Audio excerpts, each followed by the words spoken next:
Okay, Hare Krishna everybody, and good morning, and welcome to this presentation.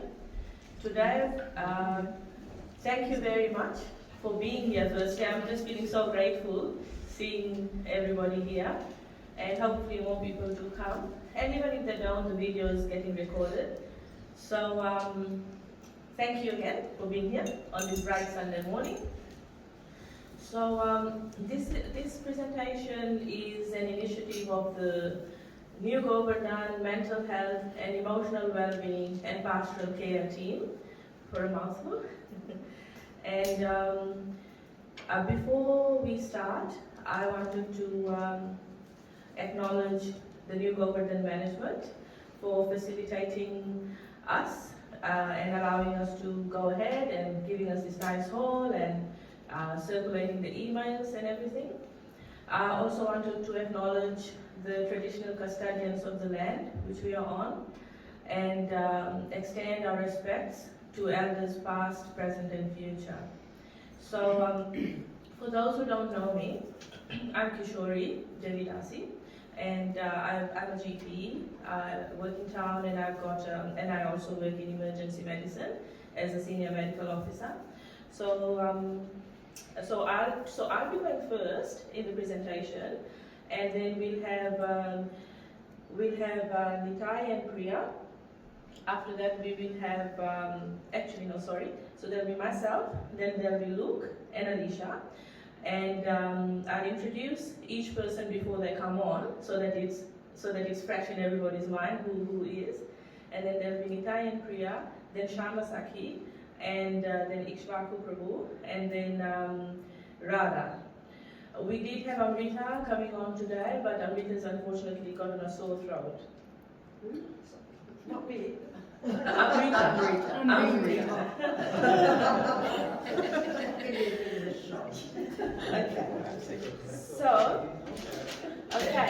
So today's presentation is titled Trauma and Approaches to Healing. So trauma, we know, can be defined in so many different ways. And for myself, it depends on which setting I'm in. Am I in the GP setting or am I in the emergency setting? Emergency, we hear trauma, it's like, oh, multi-trauma, car accident, something like that. But GP land, it's trauma, okay, what happened? More the mental, psychological, social side of things, which is what we're talking about today. So the definition of trauma is a deeply distressing or disturbing event or series of events that have happened which causes a person to experience it in different ways and manifest it in different ways. And this is what the effects mean. The effects of this one traumatic event or the many traumatic events that happen causes different manifestations of it, which can be physical, emotional, social, psychological, spiritual, etc. So it affects all the spheres, or one sphere of a person's life, depending on how the person processes things and what therapy they've sought, etc. So what it looks like?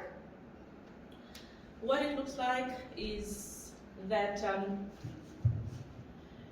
so this I've put up is just so that, like, going back to one of our main aims, is our main aim here is to just spread knowledge, and by doing this, the hope is that people will generally feel empowered to be able to do something if they experience something or if they see others experiencing something like this. So that's our main aim. So this is what trauma can look like, but it's not restricted to this. So people can come in to the GP clinic, or people can be walking on the street and be very overwhelmed and not be able to deal with too much at one point in time.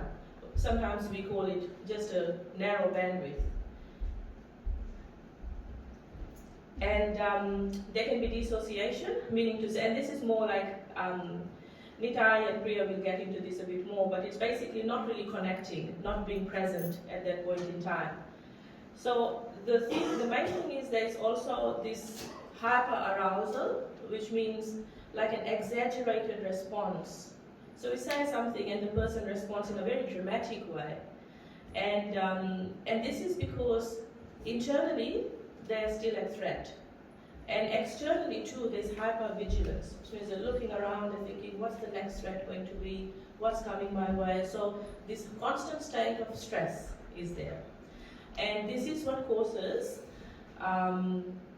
many of the chronic inflammatory conditions, like fibromyalgia, for example. And internally what's going on with the person also is that they're really unable to self-regulate. They don't really know when to stop, when to say no. In terms of boundaries, there is not really that definition there. And also self-organization is not there. Like being able to get somewhere on time. For example, I have quite a few patients who are just never able to come on time. And the receptionists get very cranky. And then I go, it's all right. No, I can't breach confidentiality and tell them this is what's going on with them. But I say, look, it's all right. They've got something going on. So that empathy needs to be there in all of us as we deal with people. And so this is why I'm kind of highlighting this is what it looks like.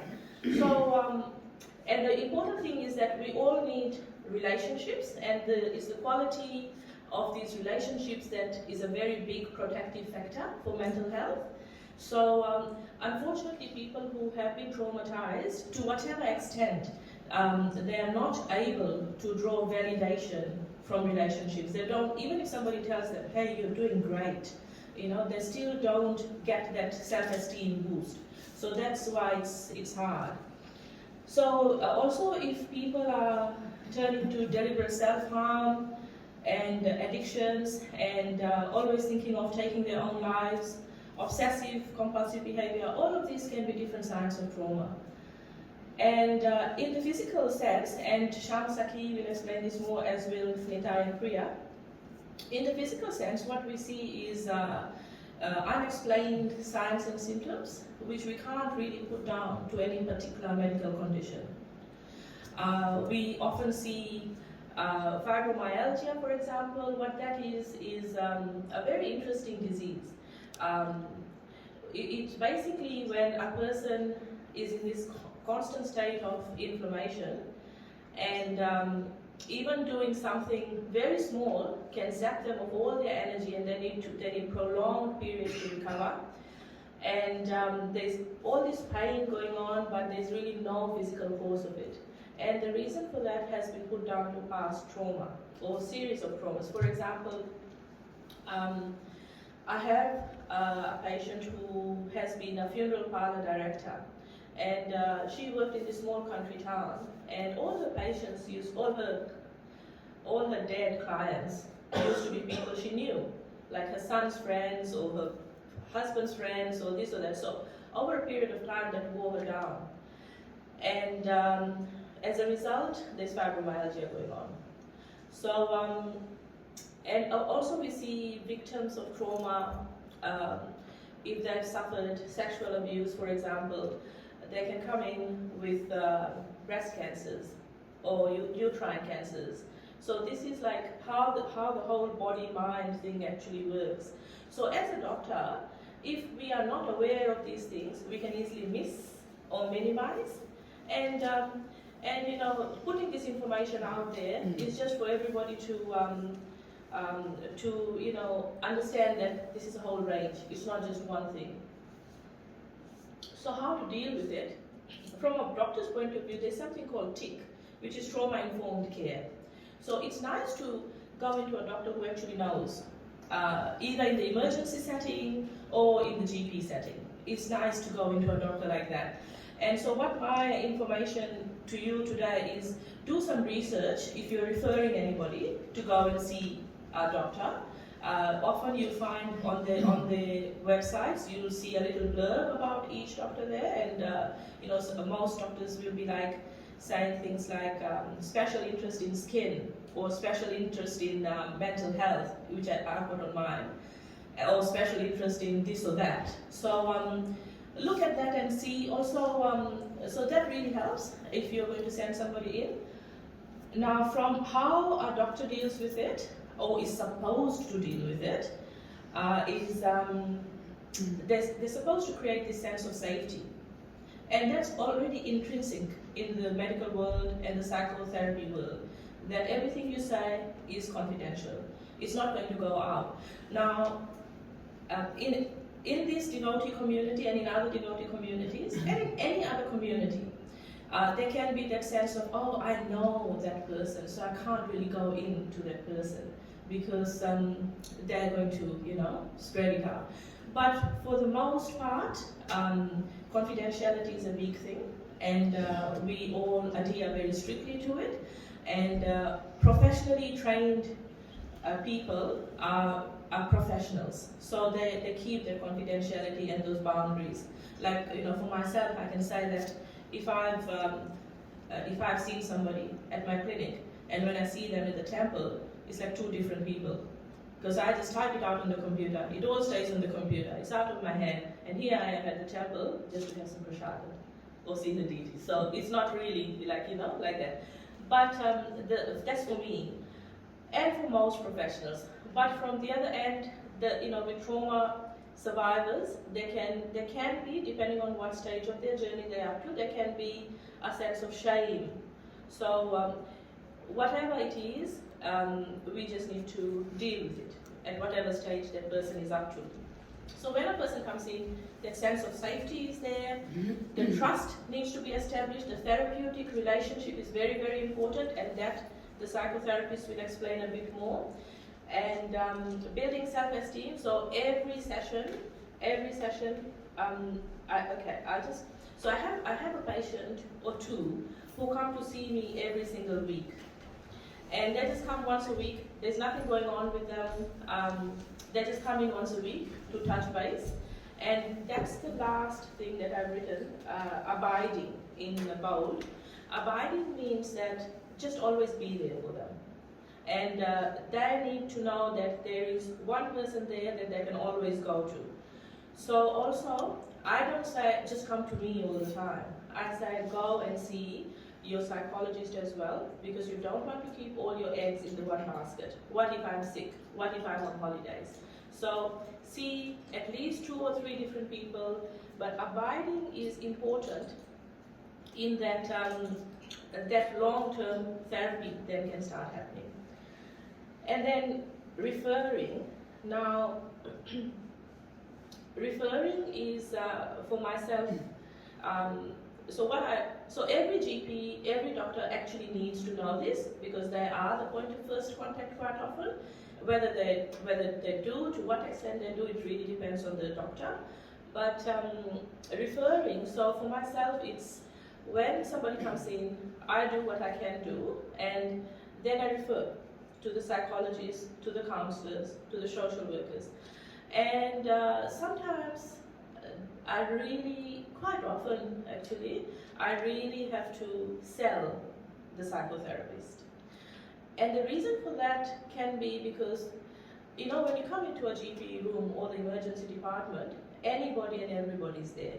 People with cuts are there, people having a labor complication are there, so there's a whole range. However, if you're seeing a psychologist, there's only a mental thing going on. So a lot of people have this stigma, this mental thing, and they're like, no, not going to a psychologist, going to come and see you. If that's okay with you, Dr. Manny, just going to come and see you every week. And, and they just don't want to go and see a psychologist. And so, over a period of time, I have to really work on it and say, because, as a GP, general practitioner, as the word implies, you have a broad range of knowledge about different things. And for myself, just because I've got a special interest in mental health, I do have a few more tricks up my sleeve compared to some colleagues. It's just an inside joke. Female GPs complain all the time that we get all the mental health and we get all the gynae problems. The male colleagues, they're just flying high, doing stitches and this and that. So that's why a female GP often runs late, if you don't know. So so referring is like a big part of it, and we need to know. And if you are sending anybody in or going in yourself, think that, okay, I probably need to see a psychologist, I might need to, let me see what the GP is indicating. Okay, so in the emergency department, it can be either acute trauma, like a car accident, or an assault, or years later, we see that in the emergency department as an anxiety attack, a panic attack, and again, trauma-informed care is meant to be done, and how this is done is that, now what trauma-informed care looks like is that the treating professional is going to not ask triggering questions, is not going to show exaggerated emotional response like, oh, that happened to you. It's just going to be all, pretty professional, pretty mellow and calm, and then there needs to be like a response there as to this is the treatment we're going to do. So that's trauma-informed care, which I don't really want to go into too much detail about, but that's how it's meant to be. And now the reason people can sometimes or often not seek help, not want to go in, even if they have had trauma, or even if the children have experienced trauma, or the community members experience trauma, the reason people don't go in is because of fear as to what's going to happen, because of shame, because of previous trauma in healthcare. Now, I'm going to get back to that, but all these other factors are there, like confusion, lack of privacy, the stress of procedures, having to undress, just feeling re-traumatized by the whole thing. So, and finance. Money can be a big thing, and right now, for example, what's going on is, like previously, psychologists used to mostly bulk bill all their sessions, and now that doesn't happen.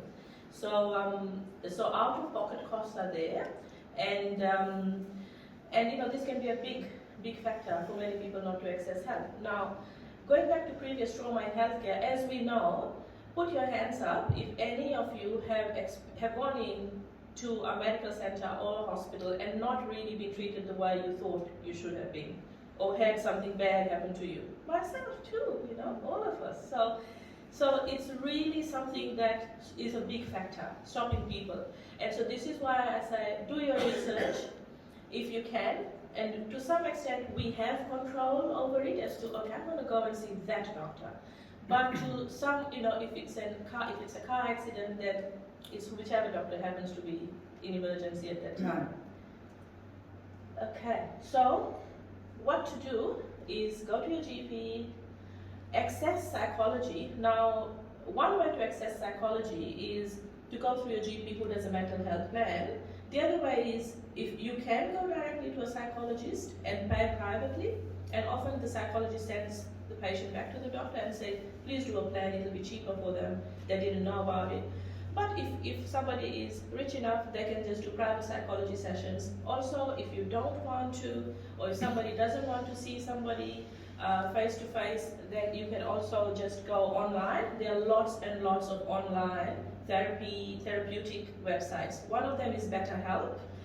It's all private, Medicare doesn't cover it, but there's so many others like that.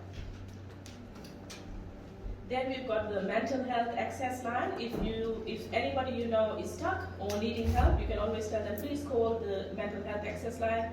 So I've just put up the Queensland and the New South Wales numbers there. And Beyond Blue has a 24/7 helpline. And there's Blue Knot, National Care for Excellence of Complex Trauma.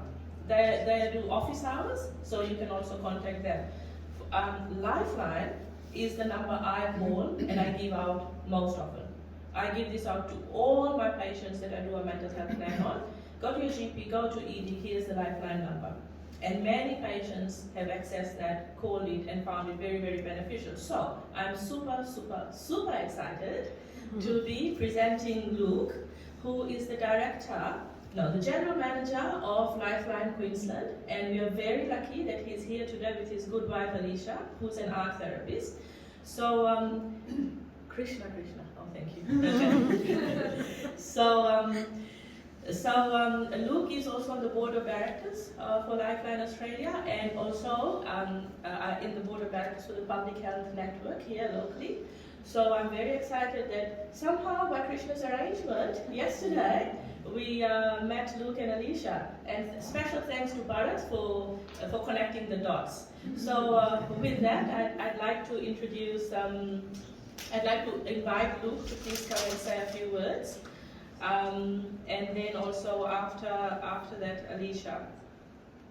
And before, I'm very grateful that Luke and Alicia have taken the time out to come here today, because we just met yesterday, and and you know, it all just happened, and it happened at the temple, and this is Krishna's will. Is what I say. Okay, thank you. Thank you very much. It was really fortuitous. My wife and I were having breakfast yesterday morning at temple, and we met Kazari, and she said, "Come this morning." So here we are. We do have to leave a little bit early, so I apologise that we will have to sneak out. We've got to take our daughter to football this morning. Look, I too would like to start by acknowledging the traditional owners of the land, and also to acknowledge anybody here with lived or living experience of mental health or of suicide. And also just to quickly acknowledge that I am going to speak briefly around suicide, which can be confronting and can be quite triggering. And so if you do feel triggered, I won't be offended if you step out, or if you do want to talk to me separately, I'm also very happy for that. So thank you. Look, as Kasari introduced, I am Luke Lindsay. I'm a mental health nurse. I've been a mental health nurse for 25 years, working primarily in emergency psychiatry and emergency mental health.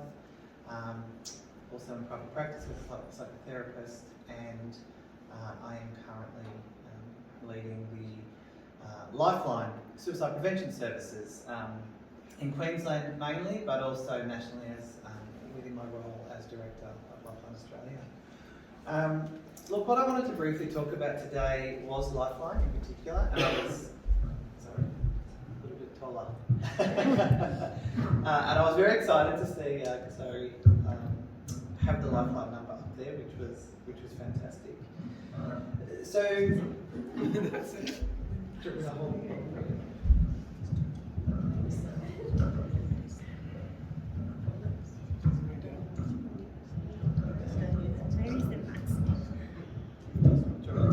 Yeah, just that's probably easier. So what I did want to just briefly talk about was I wanted to really talk about Lifeline and promote Lifeline as an option for people to reach out to, for people to refer to, either for yourselves or for your community, for your family, for your friends. One of the fantastic things around Lifeline is that it is free, because we know the cost of living and the cost of seeking mental health support is one of the biggest challenges these days for people actually reaching out and seeking support. We also know often the window of opportunity of where people reach out for help for the first time. The experience needs to be a positive experience, and it can't be an experience that's met with challenges such as stigma, challenges such as cost of living. Because when those, or a poor experience, when those things occur first time around, often people won't reach out for help again, or won't reach out for help for a very long time, and will continue to struggle with poor well-being or poor mental health. So what we really promote is firstly the recognition that somebody's struggling, and it might be yourself, a family member, a community member, or a friend. And so being able to recognise that someone is not themselves, they're perhaps socially withdrawing, they're not as happy as they usually would be, you're starting to notice changes in that person or their personality. Often that's where we stop. Often people recognise, but they don't feel confident or competent to have the conversation directly with that person. And it can be as simple as, I've noticed changes in you, I've noticed you're not yourself. Is there anything I can help with? So the recognition component is really important. And then being able to, as Kasari said, make appropriate referrals. And certainly at Lifeline we talk about people not needing to be experts. You don't need to be a mental health professional, you don't need to be an expert. but you can recognise in your friends and family and community when people are not doing well. And being brave to have that, what can be anxiety-provoking conversation with someone. And often there are myths that, well, if I talk to the person about what I've noticed, I might make things worse. Or what if I ask, are you okay? And they say, no, I'm not. Then what do I do? So one of the great things around Lifeline is that it's free, for a start. It's available 24 hours a day, 7 days a week. There is always people on the other end of the phone for when you refer. And sometimes you may even need to make that phone call for the person and put them on the phone. Some people don't feel up to having a conversation on the phone. It's too confronting. So we also offer the same services via text message, on the phone and online from people's computers. It is entirely confidential and anonymous. So at no stage ever do we ask the individual who's calling or making contact their name or any details about them. And that can be really comforting for some people. The concept of being able to remain anonymous and talk your true feelings, talk your true self without having to worry about your details being recorded on the system or what people may think of you, or do you know the person answering the call, can be really comforting for people when they make that first contact. So across Australia, we receive around 4,500 contacts every day from people in Australia that are struggling. And about 3,500 of those are people calling us, and about 1,000 of those are people making contact through our online or digital tech services. There is a perception that everybody who contacts Lifeline is imminently suicidal or is having thoughts of wanting to take their life. Now, that's not true. About 10% of people who contact us every day are having active thoughts of wanting to end their life. But for a lot of people, they're struggling to access mental health support in the community because of stigma, because of cost, because of fear. They're lonely or isolated, or everyday challenges are getting on top of them and they want someone to talk to. Now, all of our Lifeline staff and volunteers are nationally accredited, so they're all trained. They do around a 4-month training course, and then they spend another around 6 months in their probation period where they're supervised in the call taking until eventually they finish their internship and they become accredited. So all of our staff that are answering the calls and our texts and chats are all nationally accredited, and they're all trained in an evidence-based model around active listening and around no judgment. So there's our volunteers and our staff are not providing advice or clinical intervention, but they're providing a listening ear so that nobody in their darkest moments has to experience that distress and that pain on their own. It is a service that you'll see always advertised on the TV, in the paper, on the radio, but it is a service that is a fantastic starting point for many people. And many people will use Lifeline regularly, 3, 4, 5, 6, 10 times, and have a positive experience and feel comfortable to then take the next step, to see the GP and have a conversation with the GP about their mental health and about how they're feeling. Or to get a referral to a counsellor or a psychologist. So it is a very gentle entry point into seeking help. It is an entry point that's always available for people. But I guess what I ask is that as a community, you feel comfortable that when you recognise somebody's not coping, when somebody's not doing well, that you take that step to have that conversation, which can be anxiety provoking. And certainly on the Lifeline website, there's a lot of training opportunities for individuals and community groups where Lifeline deliver training on how to recognise the signs that people are struggling with their mental health and wellbeing and how to have those conversations. So I'd encourage you to have a look at those. I think the concept of trauma-informed care is so important in people having a positive first experience when they reach out for help. And all of our Lifeline staff and volunteers are trauma-informed in their approach, which will often make that first experience very positive. Look, the other thing to talk about is what stops people from asking for help. So we know that cost of living and the cost of seeking help, long wait lists and expensive sessions are really significant challenges today. But for many, many years, stigma has been one of the greatest challenges in reaching out for help. So people's perception of stigma, what will people think of me, what will my GP think of me, what will my friends or family or community think of me, if I acknowledge that I'm struggling with thoughts of suicide or I'm struggling with mental health. And so our reaction and our response to people when we have those conversations is really important, not to look shocked, to be very empathic, and to certainly show no judgment. Stigma is really also caught up with a range of things. People's perceptions are very different around, will I lose my job? What will my employer think? Will my insurance company no longer insure me if they think I have a mental illness? What will my community think of me?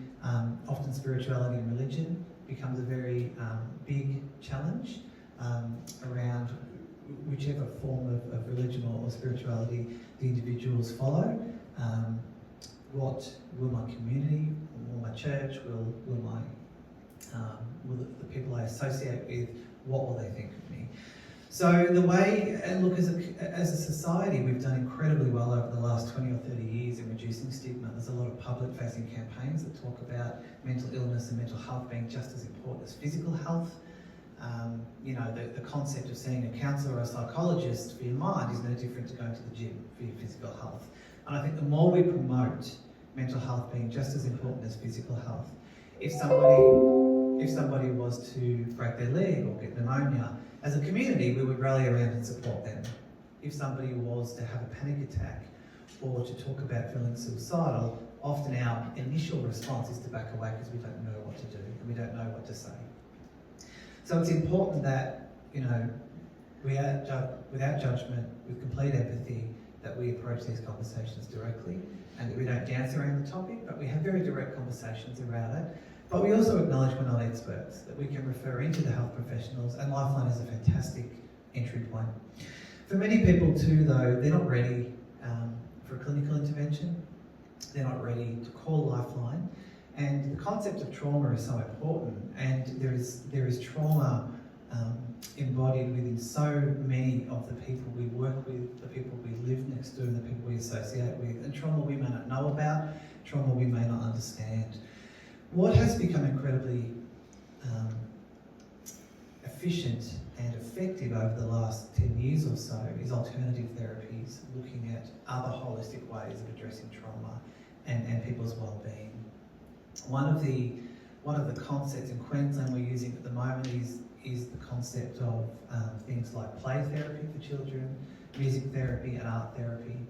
We're using art therapy across a lot of our programs at the moment, in our homelessness programs, in our domestic and family violence programs. And the therapeutic benefits of art therapy in terms of dealing with and processing past trauma is not confronting. It's very accepting and it's very holistic. It's very much led by the individual and by the facilitator of those art sessions. So I'm going to ask my wife Alicia, who does facilitate art therapy sessions in Queensland at the moment, to just briefly talk about some alternative approaches to wellbeing.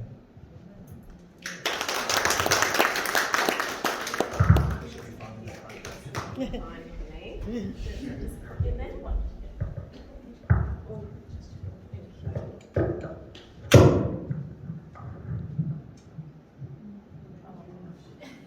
Lovely. Okay. Thank you. And thank you for having me, and perfect introduction from Luke there. This is a topic that I get incredibly passionate about. If I'm going on and getting really excited, someone just give me a wave and wrap me up, because I will just keep talking about this. I'm looking at Luke to do that because we do have to keep moving. So as Luke said, I run the recreational therapy program across Queensland for Uniting Care. I mostly work in our homelessness services. And I move across the state and work in some of our domestic and family violence refuges as well. So it goes without saying that I'm working with clients that are all experiencing trauma. I might speak about our homeless service in Tugun, because that's where I work every single week. What I offer there is the opportunity for people to come in that are experiencing homelessness And there's the sort of homelessness that we all see that is visible, but there's a lot of invisible homelessness that we don't see. So we do have a lot of women over 50 sleeping on our beaches and in our parks. We do have a lot of very vulnerable people. We have some very young people that every single night that we are in our warm beds are searching for somewhere safe to sleep. They are experiencing every single day challenges that we couldn't begin to understand.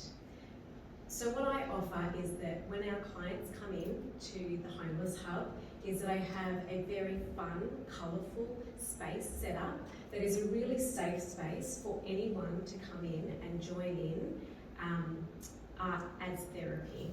We also offer other recreational styles of therapy because for some people art is not their thing. They're not interested in it. They might be frightened of it or haven't experienced it before. So we also offer other entry points. So sometimes it might be sitting down and having a game of cards. It could be doing some baking, and when we do baking, we're experiencing using our senses, and it's often a bit of a communal approach as well to baking. We might do some gardening and some music therapy too, but I mostly work in the art therapy type of space. So I call it art as therapy because that's what it is. My background is in art teaching in very, very low socioeconomic schools where sometimes it was through art that we were able to retain young people in their education. So now I'm working at the shelters. So what we offer is this beautiful, fun, inviting space for anyone who is coming to get a meal at the Homeless Hub and have a shower. They can also spend that time while they're waiting for their laundry to be done by the amazing volunteer service Orange Sky. We also have access to laundry services in the hub. They can spend some of their time just using the art materials that are provided in a supportive and safe space.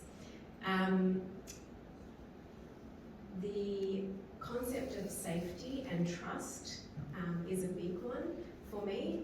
And for me, what I do is that I don't ask questions. All we're doing is using some art materials, and I wait for the opportunities for the clients to start speaking, because sometimes the other approaches to therapies are not suitable. They're not ready to talk. They can't perhaps talk about their trauma. They can't find the words. And so sometimes, other approaches can be a really good way of self-expression, self-discovery, building self-esteem. We build a beautiful community of artists that all come together, and when they feel confident and ready, we start to see people very gently sharing their stories, their experiences, and when they're doing that, my role is to mostly listen. And what I'm listening for is their readiness to take the next step, for me to refer them, to maybe engage with our case management services, and then the next stages of healing can happen. But all I'm doing is inviting people to come in and spend a little bit of time using their hands, engaging in their senses, perhaps using some self-expression.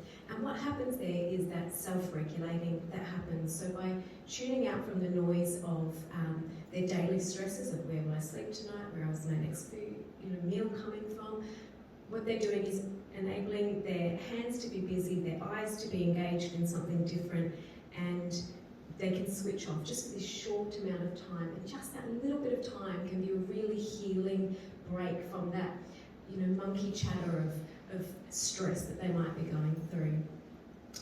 If everyone's still with me, I might very quickly talk about, with his permission, a particular client of ours who I have seen the most incredible transformation from the point, his entry point was into the hub accessing food only. This client was non-communicating. He had suffered extreme trauma, had been completely disengaged from any community, any involvement in society, and was reaching out to the hub as a last resort for food. This client made no eye contact with anybody, wore very dark clothing, covered his face, was, suffering the effects of trauma.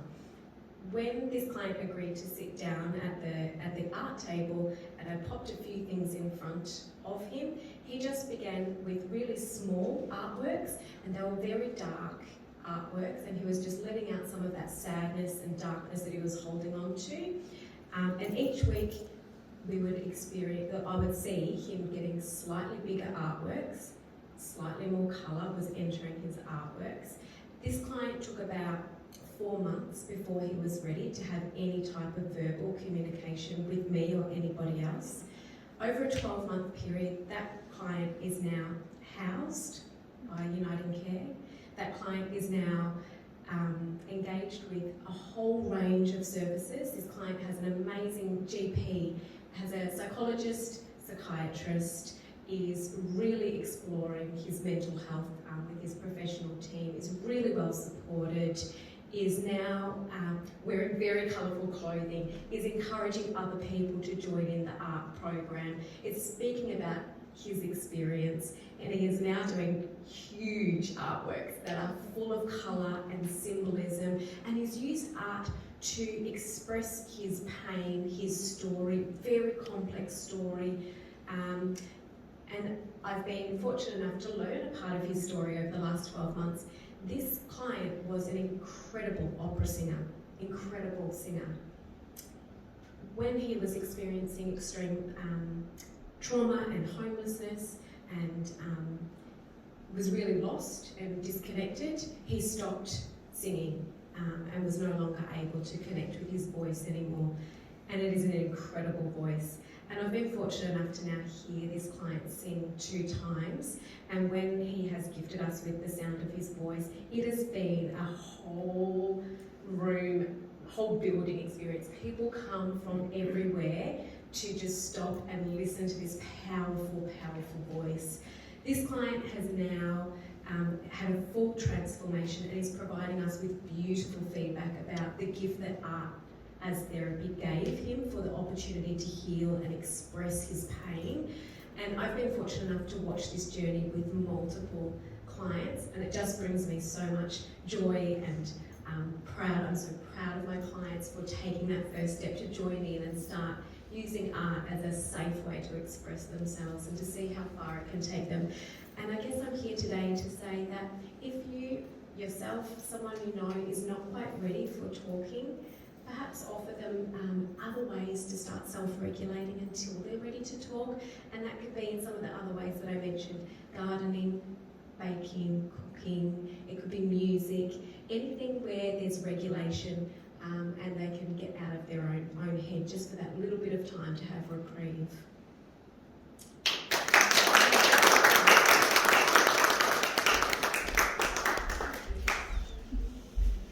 Thank you so much, Alicia, and thank you so much, Luke, for making this special guest appearance. Really, really appreciate you coming to share with this community and other communities that you are sharing with on an everyday basis. Invaluable, really, to have you here. So thank you again. Okay, now we'll be moving on to Priya and Nitai, and in the middle we may take a break just for about 10 minutes. There's some snacks at the back and some warm tea which might have cooled down a bit, but please feel free to help yourselves. We may take a break. We'll see how we go. So Priya is a pediatric speech pathologist, and she'll introduce herself and tell us about everything she's doing and how that's helping. And Nitai is a mental health clinician and social worker, and he will be saying, he'll be actually really looking at, between the two of them, looking at the nitty-gritty, the real nitty-gritty of unpacking trauma and what's happening in the brain, what's happening in the body, and how therefore the different types of therapy help. So as you know, the title of today's is trauma and approaches to healing. So that, like, the reason, like, we had Alicia speaking, an art therapist, is because there's, like she was saying, you know, sometimes people are just not ready to talk about it. even if you say something, they just get up and leave the room, not ready to say anything or even hear about things. So there's so many different therapeutic approaches available, like art, like baking, like gardening, for example. And as a community, if that person is not ready to go to a formal place, as a community, we might be able to offer our friend, let's make a cake together every Saturday morning, for example, or something like that. So there are all these approaches, and so I'll now let Priya have the microphone.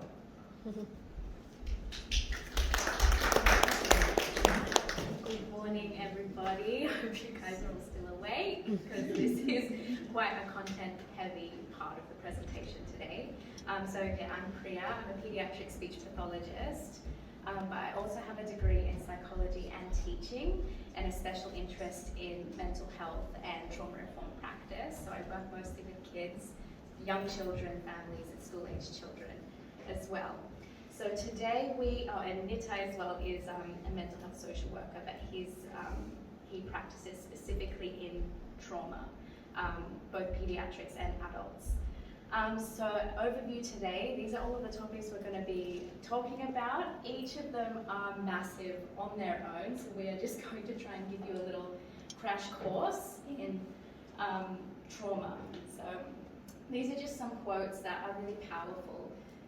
So this is by Gabor Mate. This is, "Trauma is not what happens to you. Trauma is what happens inside of you as a result of what happened to you."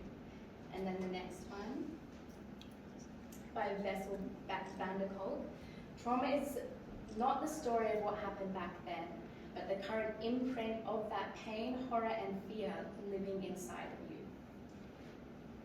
So Kishori has already kind of overviewed or defined trauma very briefly, and there's lots of different kinds of trauma: developmental trauma, attachment trauma, relational trauma.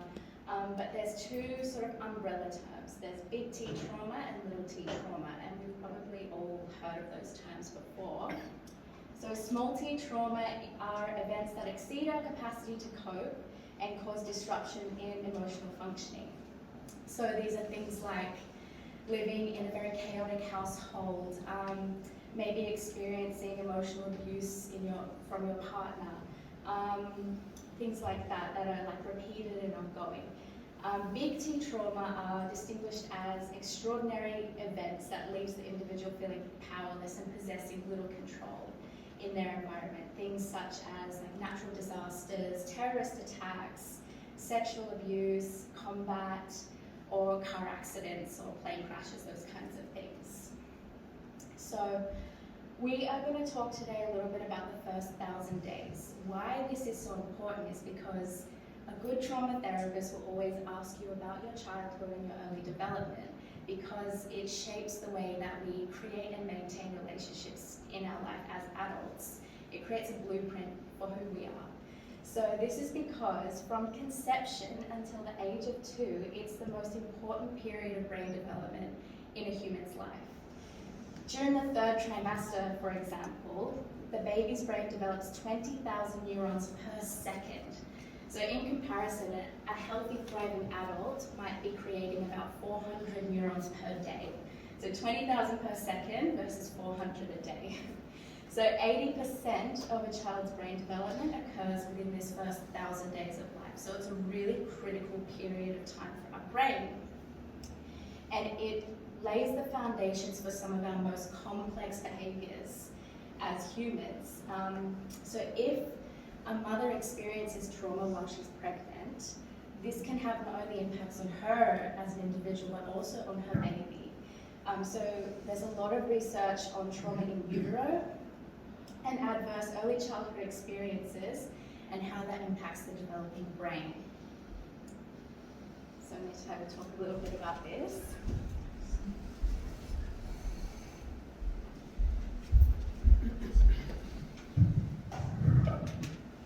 Hi everyone. I'll just speak a little bit about myself quickly. It's what I do. So I work at Queensland Health as a mental health clinician. I work in a complex trauma service. It's a specialist service in Queensland Health in Southport. We work with some of the most traumatised people in Queensland. It's very difficult to get into the service. It's free. It's an incredible service. It's a multidisciplinary service. I also work privately at a psychology clinic, mainly with people who've experienced trauma, because not many private psychologists want to work with people with trauma, because they are quite difficult usually.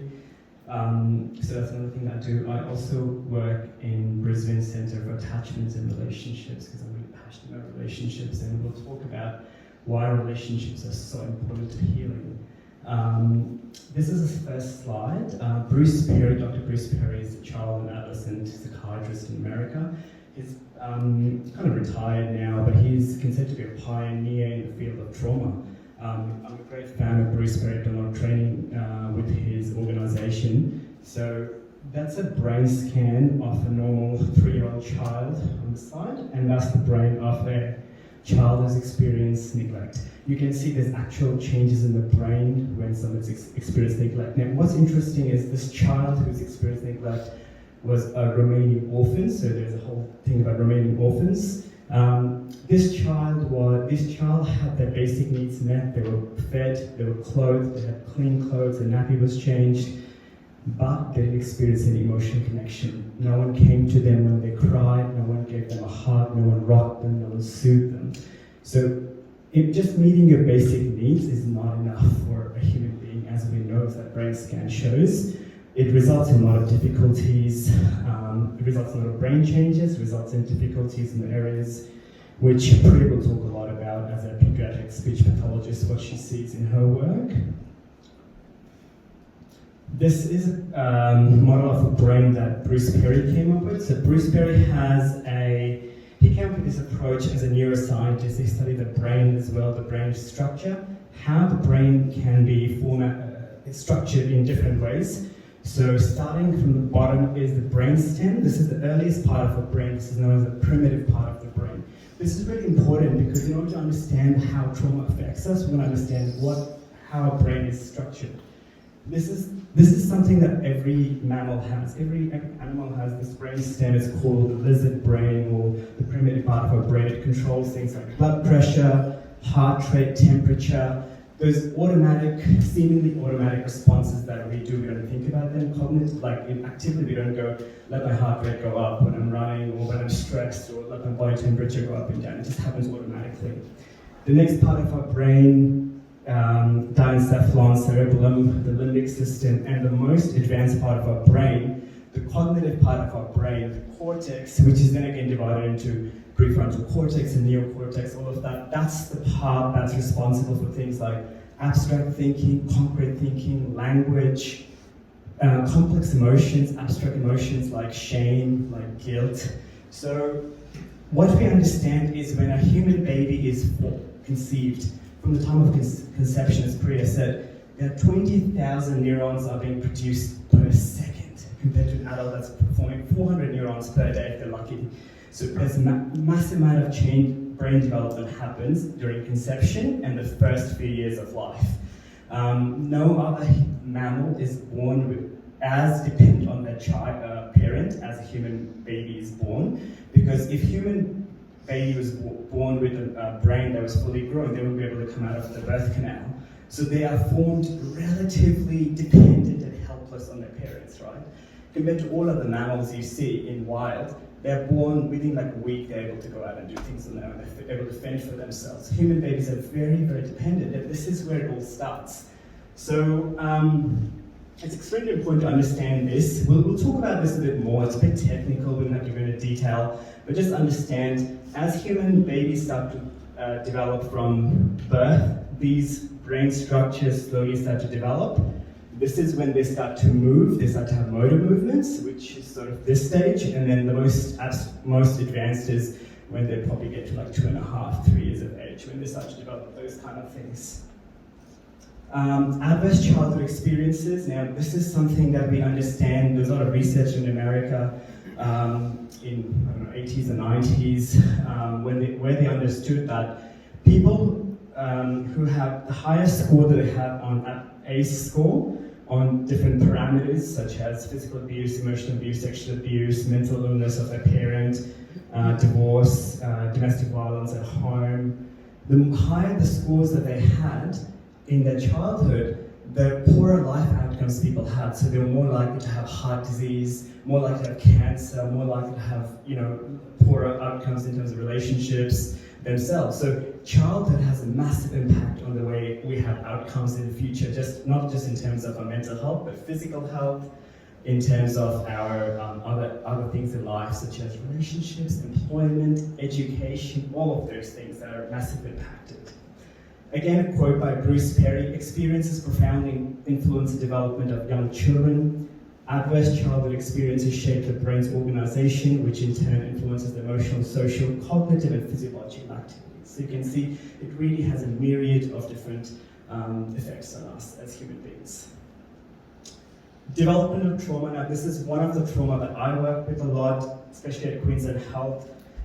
Development of trauma is a trauma that occurs when when a child is in a key developmental period, the first 3-4 years of their life, when the brain is growing at a rapid pace. So by the time a child is like 3 years of age, I think their brain's like 95% of the weight of an adult. The brain is quite developed at that age.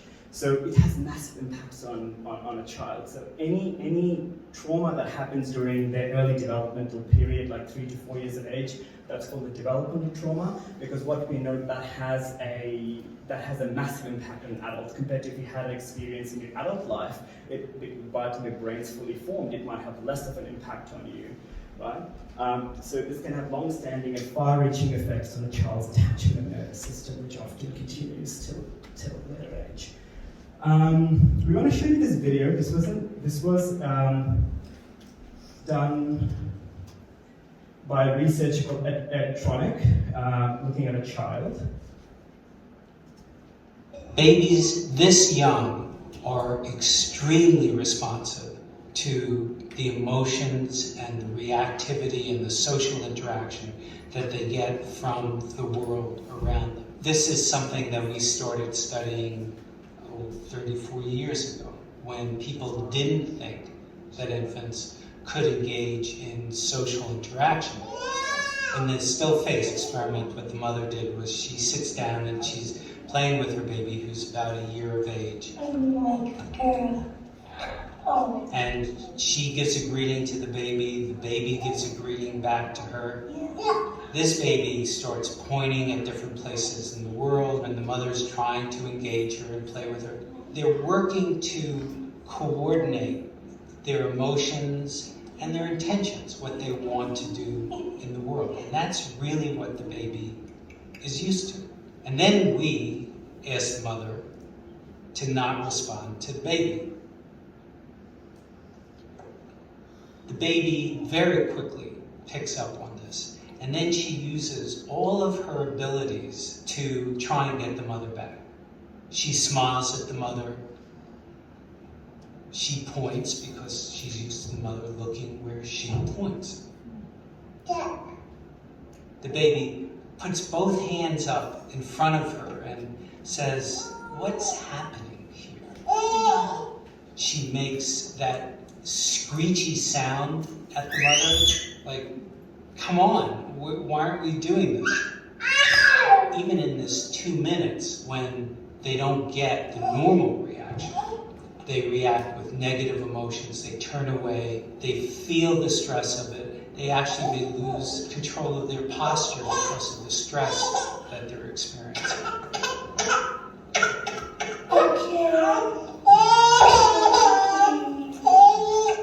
I'm here.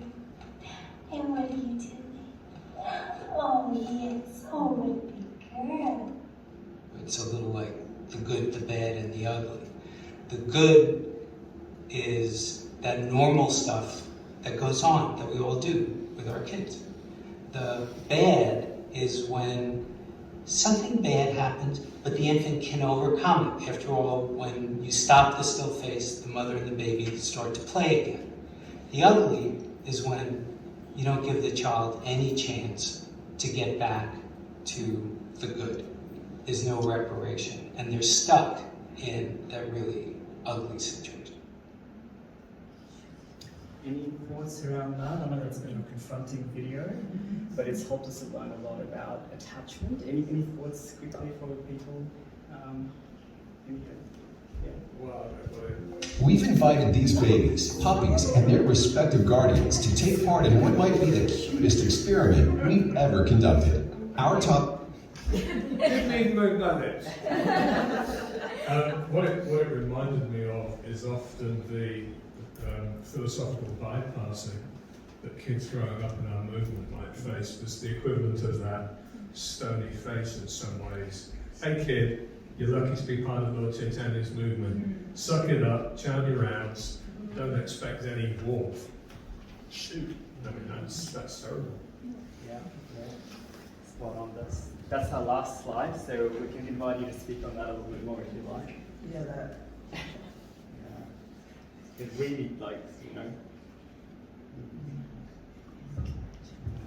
Trigger. Yeah. Because, does it just.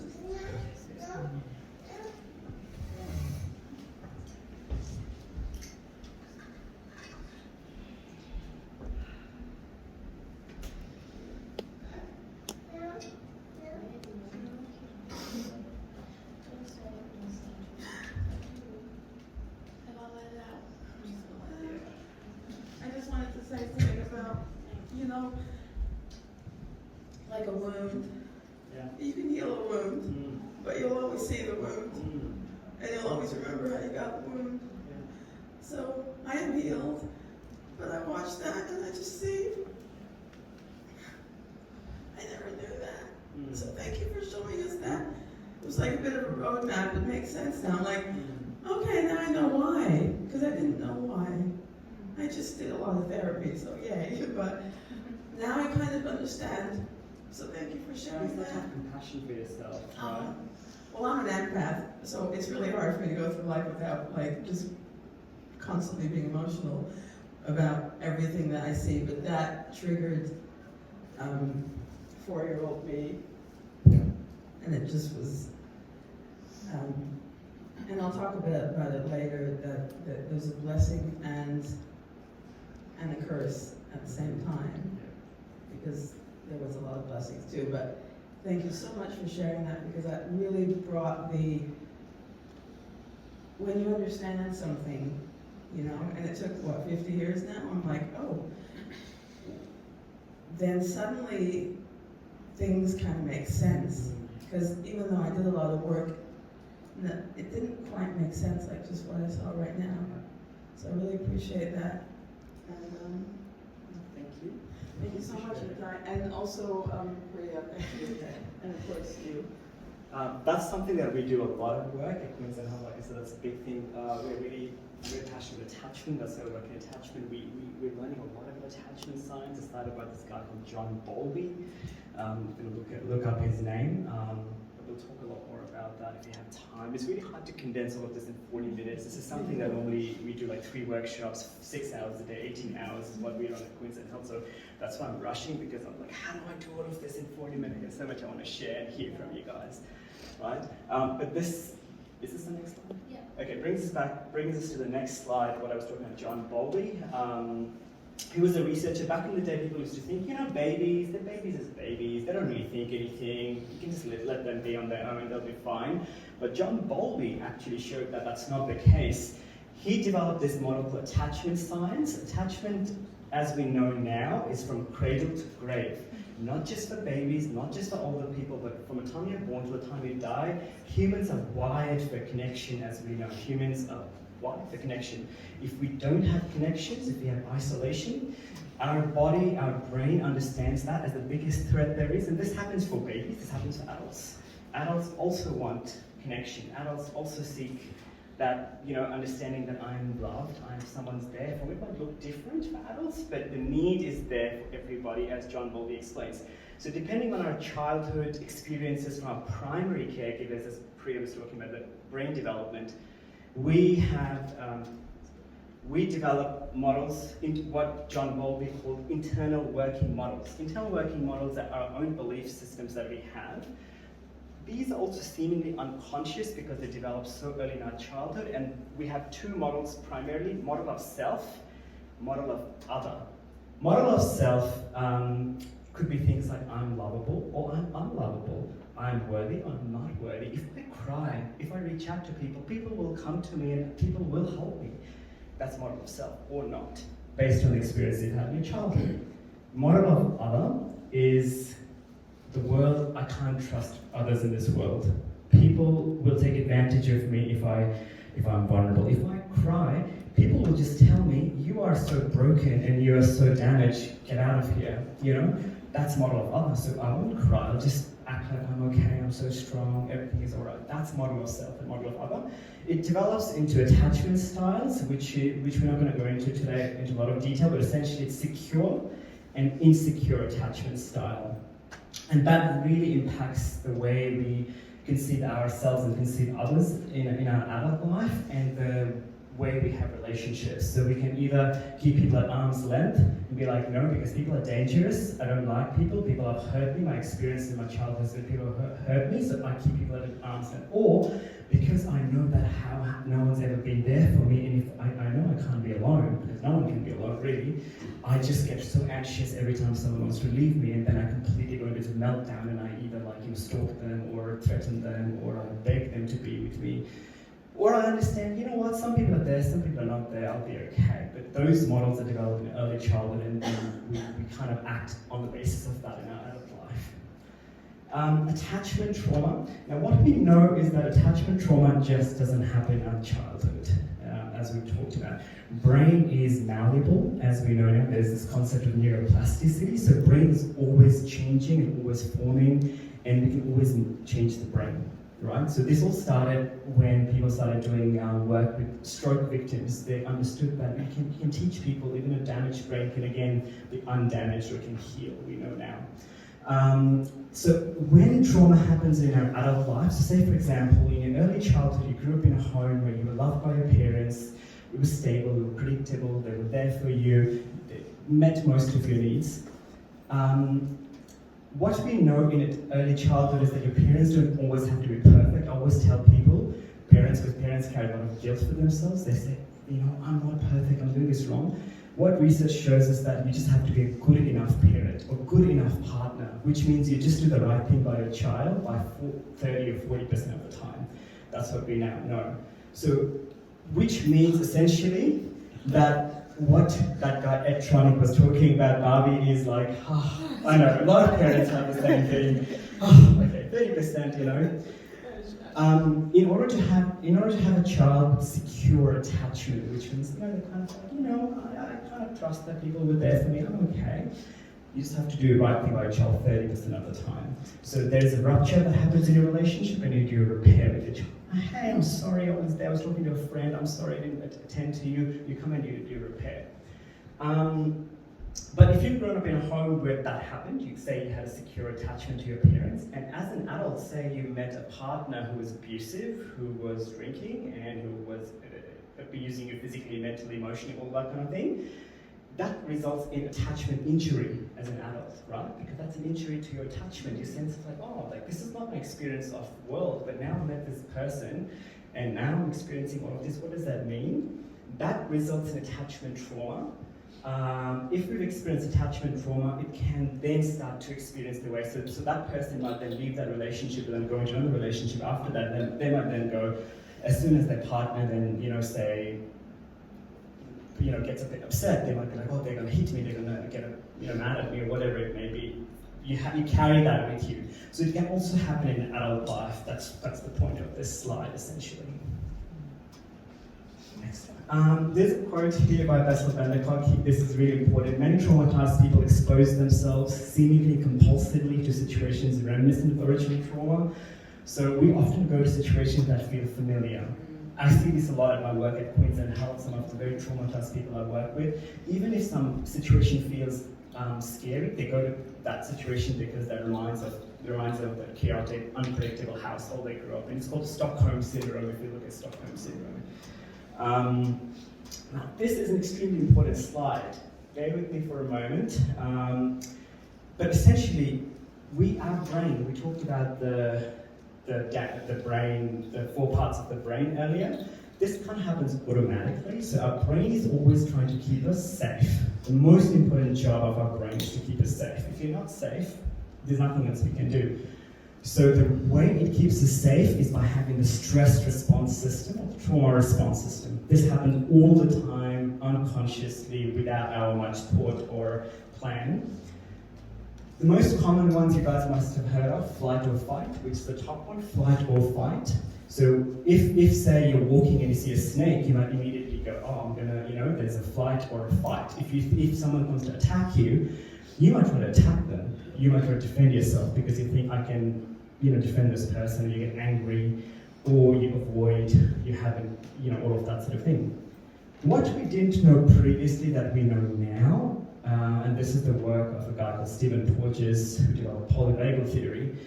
He mentioned that we also have a freeze response system, which Kishori talked about earlier, dissociation. This actually is very, very common. So often we might think of people with trauma as people who are like always dysregulated, they're always angry, lashing out at everybody, which is not the case. Often we see people with trauma, they are a bit spaced out, they have this depression, they have a lot of shame about themselves, they are collapsed, they're stuck, they feel numb, they can't connect to their body, they feel, often I see clients, they come to me and they'll say, I don't feel like I can connect any emotions, I don't know what I'm feeling at any given time, I don't know if I'm feeling happy, I don't know if I'm feeling sad, I don't know, and I ask them, what's happening in your body right now? I have no idea, they don't know how to connect, they're just in their head all the time, they don't have any awareness below the neck at all because they're so used to living in their head and planning constantly in order to deal with stress. So that's the freeze response system.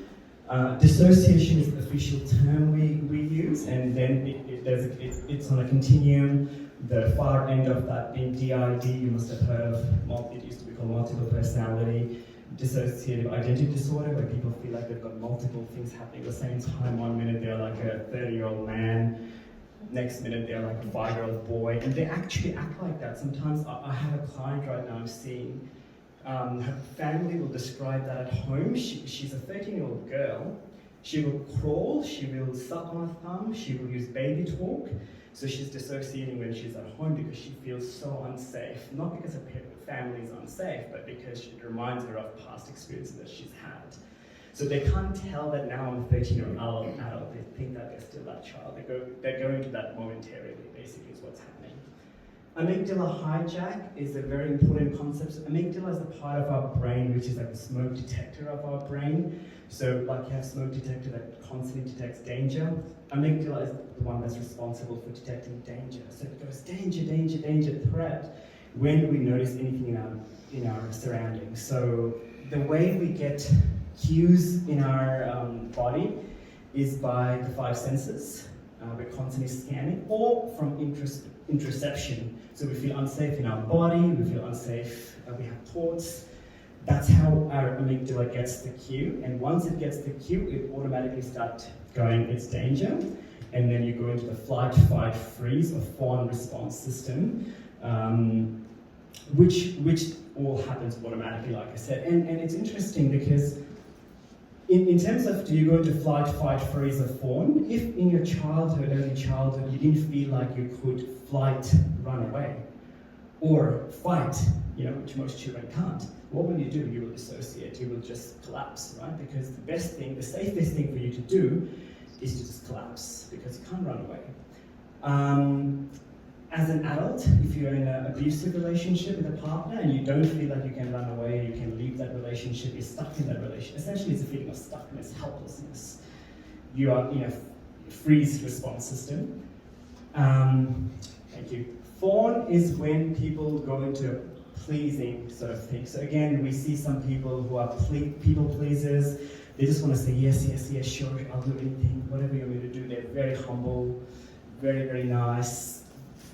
So the bottom two, they don't often come across as people who've experienced trauma. They might actually look like the people who are very, very nice, very pleasing, always just want to do the right thing. The slightest hint of conflict or threat or anger, they're like, no, how can I solve this? I'll do anything just so I don't make you upset, right? Those people are very, they're very good candidates to be in abusive relationships, in being a part of a cult, because they never want to stand up and say anything to others. Downstairs brain and upstairs brain. Again, we talked about the brain structure earlier, so more or less the brain can be divided into upstairs brain, the cognitive part of the brain, the intelligent part of the brain, which is this. So that's the part that thinks before we act. It's responsible for things like self-awareness, decision-making, empathy, it's a responsive part of the brain.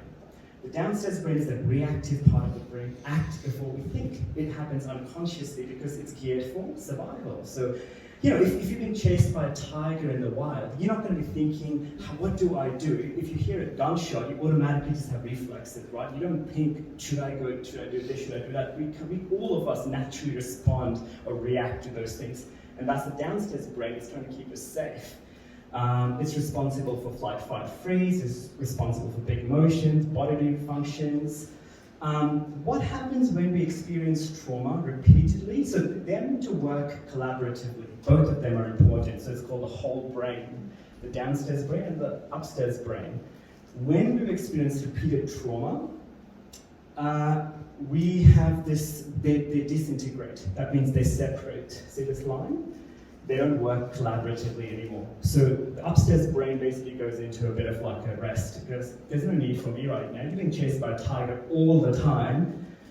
There's no point in me thinking, wasting my energy on, thinking, self-awareness. No time for that. I just got to keep you safe, right? And so the upstairs brain is gone, so we're constantly just reactive, constantly in survival. We're hyper-vigilant all the time. We're just in flight, fight, or freeze. So you'll see, if you see a lot of people out there or yourself, if you experience trauma, you'll probably be able to notice learning was really hard for you.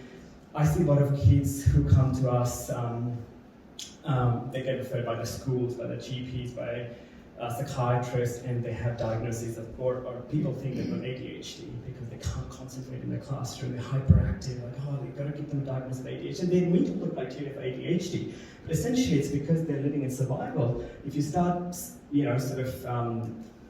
getting more information from them, you realize they've experienced a lot of trauma, and they're in hypervigilance, and when you start working on trauma, they start their symptoms start to go away. That doesn't mean ADHD doesn't exist, but it means that a lot of times, it can also be that it's trauma. So in order to explain this, we've got a video here for you guys. I use this a lot in my work to provide psychoeducation to clients.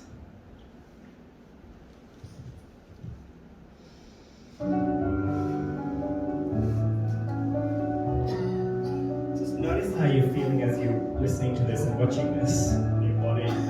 What thoughts are happening for you?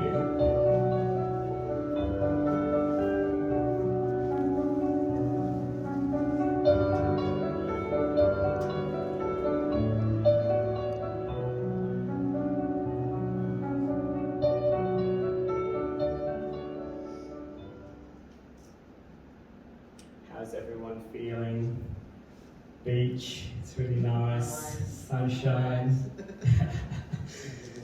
Notice what's happening in your body. Notice what thoughts you have about this image. Is it calming? Is it soothing? Is it relaxing? Yeah?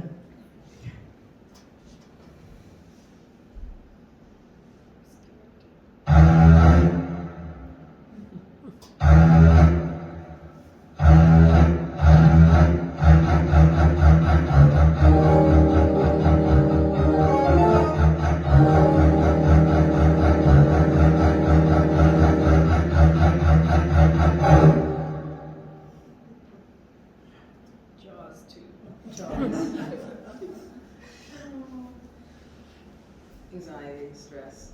Yeah. Same place, same beach, same everything. What changed? There wasn't a shark, there was just the music, the sound. It's a perception that we have of something.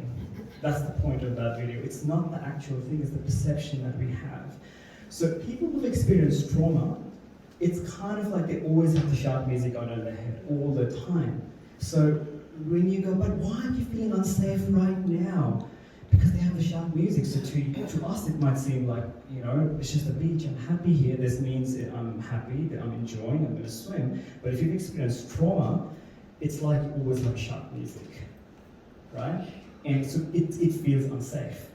And then you go into flight, fight, freeze, or fawn. That's automatic response that your body does so that it can keep you safe. Priya will talk about a lot of these slides from here onwards. This is what she does in her work. So there are snacks at the back. And if you want to, we won't stop. We'll just keep going through. So please help yourself as you need. And thank you very much, Nita and Priya. This is fun.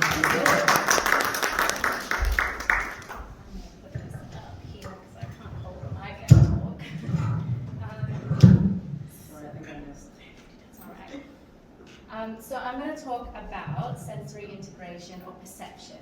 So sensory integration refers to the process of integrating and organizing sensory information from the environment and the body. Now, trauma greatly affects your sensory integration and your perception of sensory information. For example, war veterans who have come back from the war, they usually have difficulties with their sensory integration. They've got PTSD. If they hear a door close or a cup on the table and it makes that sound, suddenly they respond with this huge emotional reaction and a behavior. They might jump and duck and try and hide. They perceive that as a gunshot, as a danger. It's just a door shutting, but the way they've perceived it has impacted their behavior. So our ability to absorb and process information we receive from our environment has an impact on our behavior. It has an impact on our ability to communicate. It has an impact on our attachments. It has an impact on our daily living or our activities in life. So trauma and sensory integration. So this is kind of like what Kishori was talking about and Nitai was talking about. When you've got a dysregulated sensory system, you perceive everything as a danger or you're hypervigilant. You can be very easily dysregulated. You might have large emotional outbursts, overreactions to seemingly small events. Hypervigilance is a big one we see as well, and disassociation, especially in the children that I work with in the classrooms. They seem, like Nitai said, like they've got ADHD. They can't sit still. They're always wiggling and wobbling. They're looking out the window. But when we look back in their history, we can see actually these children have experienced significant trauma. They're so dysregulated and feeling so unsafe at baseline. To try and expect them to learn and engage in the classroom, it's just not going to happen. So we really need to treat the trauma and process that trauma so that they can regulate, be calm, and learn. So we see a lot of disruptive behaviors as well. And self-soothing is a big one, and it's very unconscious. These are things like fidgeting or rocking or even hugging yourself. I don't know if you've ever noticed when you're feeling uncomfortable, sometimes you might self-soothe by holding yourself because that's what you need to keep your body calm. And it can also look like a low tolerance for distress, and that's because you're using so much of your energy trying to regulate yourself and stay calm with all of this sensory information coming in, trying to filter out, is this danger, is this not? That when something else happens on top of that, my lids flip. I can't handle it, it's too much, it's too heavy.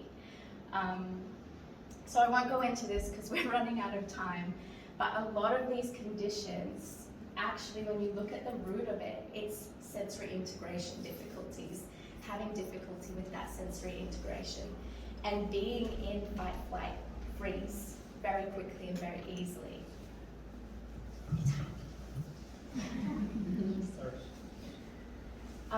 Okay, so window of tolerance. I don't know if you guys have ever heard of the window of tolerance, but everyone has a specific window of tolerance. When you've experienced trauma, this window of tolerance shrinks, so it's smaller. And you can become very easily dysregulated. And you can either become hyper-aroused or hypo-aroused, and that is what Nitai was talking about. So up the top we've got hyper-arousal, which is feeling extremely anxious or angry, feeling out of control, the volcano, explosive. Or you can become hypo-aroused. So this is that freeze response, this is that disassociation, feeling numb, feeling emotionally numb or physically numb. So So with trauma therapy, a lot of it is to do with expanding that window of tolerance and learning skills to stay regulated. So I'll talk really quickly about this one too. So executive functioning and social skills. This is a big part of my job, what I do every day with the families and children I work with. So a child who's experienced trauma has that heightened stress response system. They're in this amygdala hijacking quite often. So their upstairs brain disconnects, their frontal cortex and their prefrontal cortex disconnects from their lower part of their brain. They're in survival mode. What happens if this is frequent or prolonged? It means that your frontal cortex doesn't have the opportunity to grow and to develop these skills in executive functioning. So executive functioning skills are things like attention, memory, inhibition, problem solving. They're really important for self-control and managing behaviors. And then also language and social communication. So language and social communication, developing relationships with other people, it's one of the most complex things we do as human beings. It requires so much mental capacity that we're not even aware of.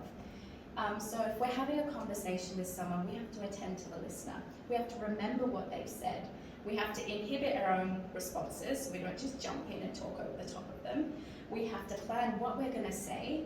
We have to problem solve within that conversation.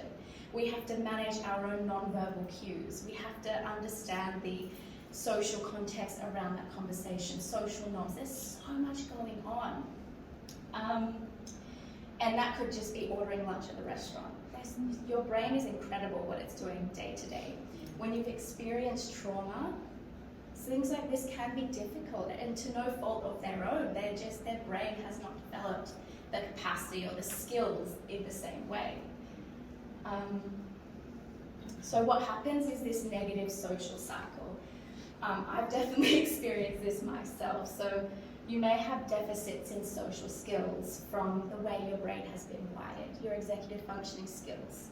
What happens is you might have a few negative social experiences. These might be repeated. And then you develop that negative belief about yourself and a negative belief about others, which Nitai talked about, which then leads to avoidance of social interaction or avoidance getting close to people, sort of having your walls up, your boundaries up, which then means you can't develop those skills in the future. So it just becomes this spiral. And even if anyone's experienced anxiety or depression, you've probably experienced this cycle as well.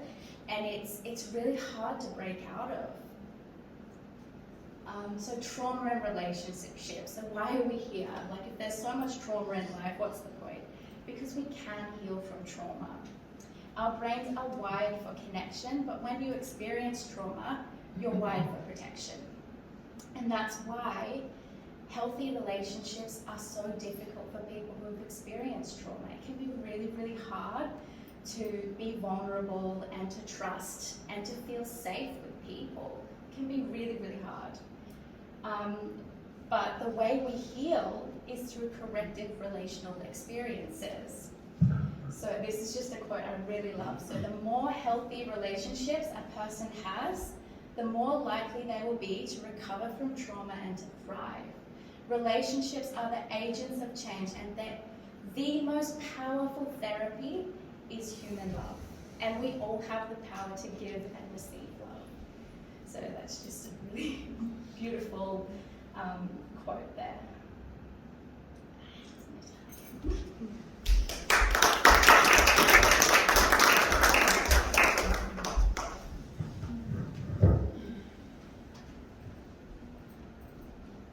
So these are the impacts of trauma. Janina Fisher is someone I really like. She's done a lot of work on trauma.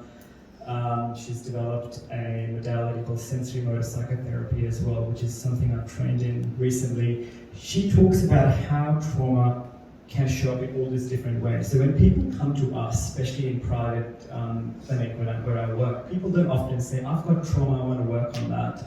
People never say that. When people come to ED, sometimes I go to ED and I see people who experience, they come with depressions, suicidal harm, suicidal thoughts, self-harm, alcohol use. They come after a car accident and they say, I'm feeling suicidal. They come with all of those different things, and you really have to build that safety and trust and lots of, because there's so much stigma, as Alicia, she was talking about earlier, there's so much stigma and shame for people. People who experience trauma, they feel so much shame, that they don't feel like they can talk to anyone, they feel like they're broken, something is wrong with me. So they often come with all of these things. We have an eating disorder clinic where I work. We have a lot of people who come with eating disorders, especially young people now, especially young girls who often come with eating disorder. But if you really start scratching the surface, they have trauma. It's not to say that every eating disorder is a trauma, every depression is a trauma, but there is a lot of times people present with these things. Even people who present with things like anger issues or rash driving or difficulty maintaining relationships or employment, whatever it might be, there's a lot of trauma underneath a lot of that. So we really have to be aware and conscious that trauma can present in a lot of these different ways. Just a quick infographic there which shows that people who experience trauma 4 times more likely to be alcoholic, 4 times more likely to have STD, 4 times more likely to inject drugs, 15 times more likely to commit suicide. So trauma is really, really scary. It really has impact on people. This is how trauma therapy, we'll start to talk about trauma therapy now. How does trauma therapy work? Before treatment, the impacts of trauma has really pervasive impact on people. So it impacts every aspect of their life. It affects their relationships, it affects how they feel about themselves, it affects how they feel about other people. After they've experienced therapy, people generally are able to integrate things. People are able to understand that's something that happened to me then, but that doesn't define who I am, that doesn't define how others should see me. That doesn't define, I can still have healthy relationships with some people, I can trust some people, I can trust my own ability to not put myself in that situation in the future. They can start to have some positive emotions in life, so that's what happens after therapy. This is a therapeutic needs hierarchy developed by Kim Golding. This is really important, something I use all the time. So as I mentioned earlier, when people come to us, they don't say, I want to get trauma therapy, or even if people say, they're not really ready. Often people come at this point. So again, something Alicia was talking about earlier, people experience suicidal thoughts, people come to us and they, you see somebody and they're using drugs, they're homeless, or they've come after suicidal thoughts. First thing in trauma therapy is to help people feel safe. You don't just go to trauma and go, let's look at the worst thing that's ever happened to you when you were abused by that person in your childhood. We never do that, right? So we talk to people about safety, and GPs play a very important role in this. Lifeline plays a very important role in this. When you go to ED and that doctor or nurse that you come across the first time, so you might land in ED because you've cut yourself. And the way a doctor or nurse in ED responds to you makes a massive difference, and often that's why mental health clinicians like myself, I work at Queensland Health, I often go to ED when doctors go, I have no idea what to do. There's a person who's here and they've cut themselves and I know there's something else going on here. So it really needs that doctor in ED to be able to go, I either need to be able to, I feel confident that I can talk to this person myself, or I need to get a mental health clinician like myself to go and then talk to this person, and then I spend the next 4 hours doing a thorough assessment with them, and really looking at, are they okay, are they safe to go home tonight? Who are the support systems at home? And that's all the things that we have to take into consideration. So the first thing is to help them feel safe. If people are homeless, you're not going to trauma therapy if they're homeless. You need to make sure they've got a safe place to stay. We need to make sure people have got their food. You'll be surprised, even in a country like Australia, where so many people are sleeping rough. People are sleeping in the vans, people are sleeping in tents, and things are only getting worse and worse and worse.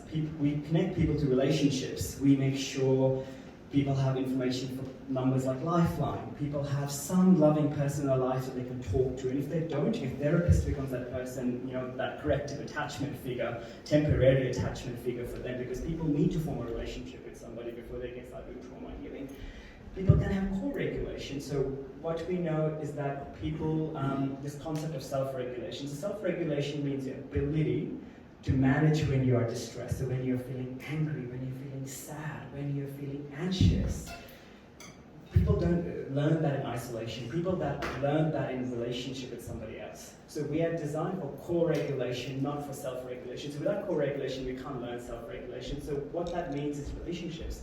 Healthy, positive relationships where people can, we don't need to be therapists, we just need to be human beings, especially as devotees. I feel like this is so important because we are communal beings, like we're there for each other. Just being there for somebody else, not giving them advice, not trying to solve their problem, not judging them. We'll talk about that, but those all things are really, really important before we can start exploring trauma. 3 phases of trauma therapy. This is widely the model that's used in trauma therapy. The first phase is stabilization phase. So as I mentioned, when people come to us for treatment, first they usually present with things like anxiety, depression. They might say, oh, I'm feeling a bit sad, I don't know, I had a breakup that happened, and I've just been feeling really sad for the past 3 months, or my mother passed away, and I just feel awful, I'm not sure, I can't do anything, or something happened to me, I had a car accident, or I got fired from my job, and now I'm just really anxious, or I've just been having nightmares every night, and it just started out of nowhere. So people will come with those kind of things, phobias, and the example is, again, there's a shark, the shark's there, and you're kind of on a raft. It's not really adequate. You can't deal with that, because you're on a raft, not because the problems are big. So what we do, we provide people, therapists like Shamasaki here, psychologist, Priya, Kishore, GP, Lifeline. We provide them lots and lots of resources in the beginning. We work with them and we say, okay, can I connect you to, we kind of get the history. And we see, are your bottom of the pyramid needs are met? Have you got a safe place to stay? Are you safe where you're staying right now? Have you got some people you can reach out to and connect with if you're feeling uncomfortable? 10 o'clock at night, if you have suicidal thoughts are so distressing, who are you going to call? You can't call if you have no friends or family member. Can you call Lifeline because they're 24 hours, right? Can I give people some tips? So it could be like I teach people breathing techniques, right? Like deep belly breathing techniques. I teach people, can you massage yourself? Can you give yourself a hug? Can you use ice to lower that distress that you feel? So we start working on some very, very basic things with people because they don't even have those skills. And once they've got enough tools, they feel like they're like in a big boat with a life saving. They have all the tips, techniques, or some of them at least. Then we can move to the next phase, which is memory reprocessing phase. So that's things like working on the memory. So people often have the traumatic experience. So as the quote by Govardhana, it's not what happened to you, it's what happened inside of you. So we work on not only just what happened to people, but how people make sense of what's happened to them. So that's the trauma memories. We then work on that. I won't go into detail of that right now, but that's the trauma therapy part.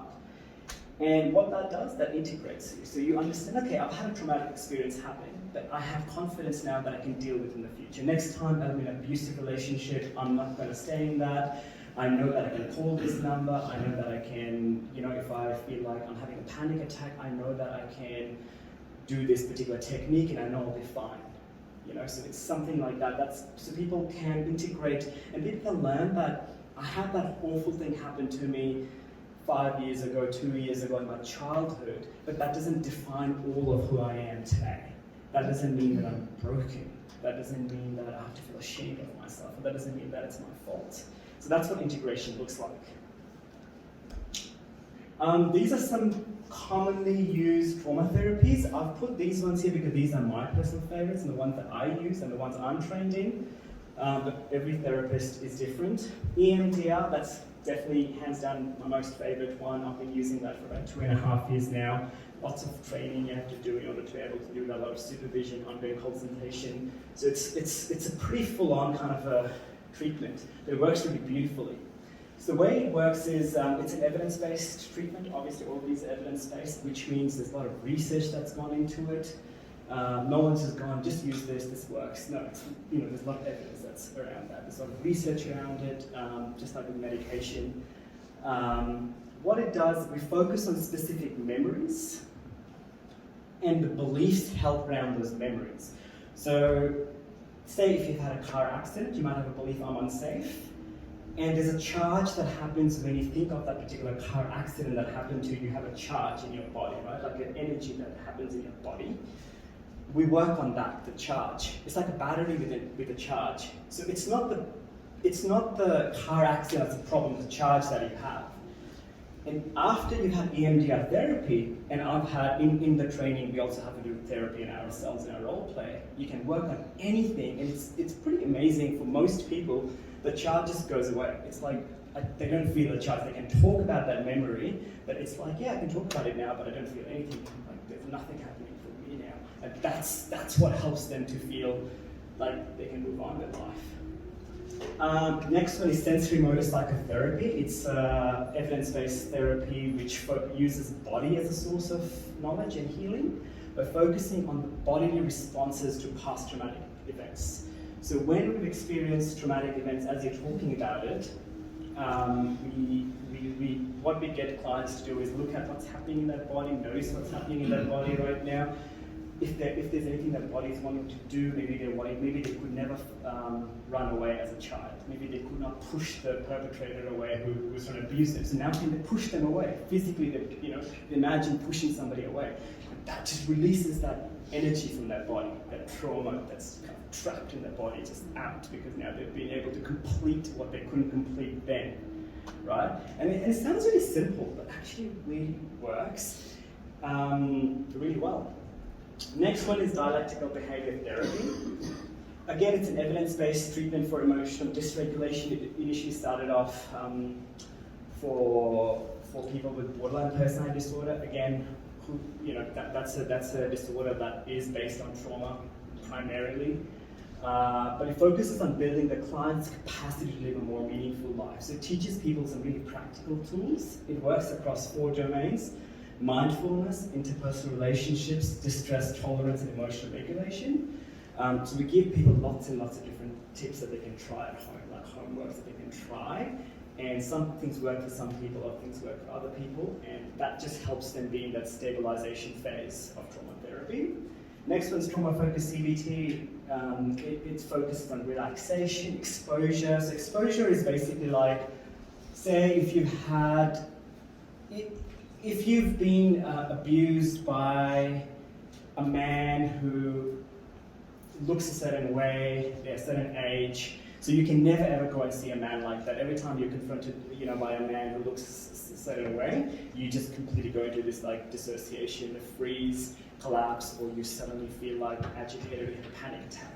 What we might get them to do is, all right, can you imagine a person like that? Can you see a photo of a person like that? It could be something like that. It's exposure. I don't really use a lot of that, but that's commonly used by a lot of therapists, exposure technique. You just get people to try and step out of their window of tolerance a little bit, like what Priya showed, the window of tolerance. We want people to be in the window of tolerance in therapy. We don't want people to get out of the window of tolerance too much, because otherwise you'll go into flight, fight, or freeze, and then you can't do therapy with people if people are just completely dysregulated. So you want people to be in the window of tolerance, but you want people to get out of their comfort zone a little bit. So it's like slowly expanding and stretching their comfort zone, and that's what that does. Emotionally focused therapy started off as a couples therapy. It's a gold standard treatment for couples therapy. It's really, really effective. It's amazing. But now it's used in trauma. It's used in all kinds of sort of depression, anxiety, all kinds of therapy. And it focuses on attachment. It focuses on building attachment for people and understanding that human beings, first and foremost, are wired for connection. That's what human beings are seeking. That's the premise of emotionally focused therapy. Internal family systems, it's a bit of a new one, but it's really, really popular at the moment, and I think it's really incredible. I feel like for devotees, this is something that's really amazing. I haven't trained in this because there's like 3-4 years wait to get into a training for internal family systems because it's so popular. But essentially what it does, it looks at different parts of self. So when you were, say, a 2-year-old child, you still have the 2-year-old part, like, the 2-year-old part of you that experienced trauma, that part is still there because that part is kind of waiting in the background because it experienced trauma. And then at 4-year-old something happened, that part will be there, then 6-year-old something happens. You have different parts to yourself, right? Like we can all see that. We're not just like 32-year-old male me time, that's not just, we all have different parts, that we've experienced. And that integrates the different parts and helps all the different parts come together. That's what internal family systems works on. That's why it's called internal systems. It's an incredible way of therapy. Are you next? This is from Blue Note Foundation. Again, we encourage you guys to look up Blue Note Foundation. It's a great resource. Something that they've suggested that we do with people. This is not for therapists, it's for just anybody. So you might have a friend, you might have a family member, you might have someone in the community here come and say, hey, this is what happened to me, or I'm feeling really anxious, I'm suicidal, or I'm not feeling good. What are some things that we can do to help people? Choose your moment, so maybe find a private space if they come to in the middle of say to them, hey, can we go over there a bit quiet, when no one else is listening? Not because it's a shameful thing, but we want to honor people and their experiences and find it quiet. And make sure that if you start talking to people, you're able to give them at least 5, 10, 15 minutes of your time, because there's no point getting someone to open up to you and then you're like, no, I've got to rush somewhere in 20 seconds. That's not respecting people and honoring people. So we choose our moments, respect boundaries. So for example, if it is something you can't do, if you're busy, you have something going, just say to people, I'm really sorry, I really want to listen to you, or it's really important to me, but right now I can't. Whatever. You can do it in a polite way. Respecting boundaries doesn't have to be done in a very kind of abrupt kind of a way where it's like, get out of my face. It doesn't have to be done like that, I think. It's respecting their boundaries. It's respecting their boundaries too, exactly. Respecting that every human being is worth and it's possible that we don't have time, and that's fine. We don't have to be there for everybody all the time. And we can say to them, hey, there's a poster here, there is this person, you can go to Shuri, the mental health team. That's what that's about. Validate the person's feelings and experience. So something that I've come to learn a lot through attachment-based therapies is that people's feelings are always valid. We don't have to necessarily say that, yeah, that's right, but you're really angry right now. I can hear you're really angry as you talk about that. Yeah, that's really upsetting for you. We're not saying you're right or wrong. We're just saying, yeah, you're really upset right now, right? So if someone comes to you and says, that person did this to me or this happened to me, we're not saying to them, yes, you're right, they're wrong. We don't have to go to that, right and wrong. We can just say, yeah, you're really angry right now, you're upset, you're hurt. And that's enough. That's all that people need sometimes, just to validate their emotions. Engage in quality listening. Listen empathetically. So just be empathetic with people. I guess that's not something you can teach, but I'm sure we can all be empathetic with people. Be aware of your non-verbal communication. So we communicate a lot through our body. It's not just through our words, like the way we are standing, the way we are talking, the way we're looking at people. If someone is sharing something with us, we're looking at our phone, scrolling, we've got, so yeah, just be mindful of how we're showing up and how we are when people are talking to us. Don't offer unsolicited advice, so don't go around telling people what they should do and shouldn't do if they haven't asked us. This is something I think a lot of people tend to do, usually with good intention, but it's not helpful. Don't turn the conversation back to your own experience. Now, this is a tricky one. Sometimes in therapy, we have this concept called appropriate self-disclosure in therapies, and sometimes therapists do this, and I find this very, very helpful to do with some people, and sometimes I'll say to them, you know what, I've had that experience, but don't make it about yourself. So even with your friends, if somebody's opening up to you at that point, if we change the topic to ourselves and they feel like, oh wow, this person's experienced this, so my thing is not that important, their thing is more important, I've got to be there for them. There's a space for that at a different time, maybe, not at that moment. But that's a bit of a grey area. Shame or judge, we don't tell people it's your fault, you did that, you deserve that, or it's your karma, for devotees. Definitely don't say that. Push boundaries, so we don't start calling them in the middle of the night going, hey, are you okay? You shared that with me yesterday, are you okay? I just want to check on you. Well, that's kind of pushing the boundaries a little bit. Don't display a big emotion reaction. Oh my gosh, what? Like, no, let's not do that, that makes people feel like they're a burden on us, because people with trauma, people with mental health difficulties, they already feel like they're a burden on everyone. That's their belief about themselves. I'm a burden, so don't make it more, don't confirm that belief for them even more. Don't ask too many questions. don't minimize the silver line. So, again, things like, you know what, at least you're here now, at least, you know Krishna. At least you're going to go back to Godhead. So what if this one life you experience all this trauma, right? And look, that might be true, and I'll be honest, like, I do think I'm so grateful that despite whatever's happened in my life, I still know about Krishna. Yeah, it's true, but I think the moment's important. We need to know the timing of that's important. We need to know what timing. It's kind of like, I often say this to people, when someone's got a broken bone, we never say to them, I'm glad you have a broken bone, at least you're going to go to Krishna, right? No guru will ever say that. If someone's got a heart disease or cancer or whatever, we always tell devotees to get treatment for those things. No one ever says to them, it's okay, just your karma. So why is it different with trauma? Why is it different with mental health? It shouldn't be. It's the same thing, it's just because we can't see it. So we need to be able to also recognize trauma, physical trauma and emotional trauma as both a pain and hurt that someone's experiencing. These are all things that we can do, all of us, all the time, therapists, all of us, and I think these are great things. So we've just got a list. I'll run through it really quickly, and these are also things that I always talk to my clients about. So we used to have a bit of a medical model in therapy where it was all about, this is the problem that you've come for, I'm going to treat this and that's it. But what we now know is that something like sleep is extremely important, right?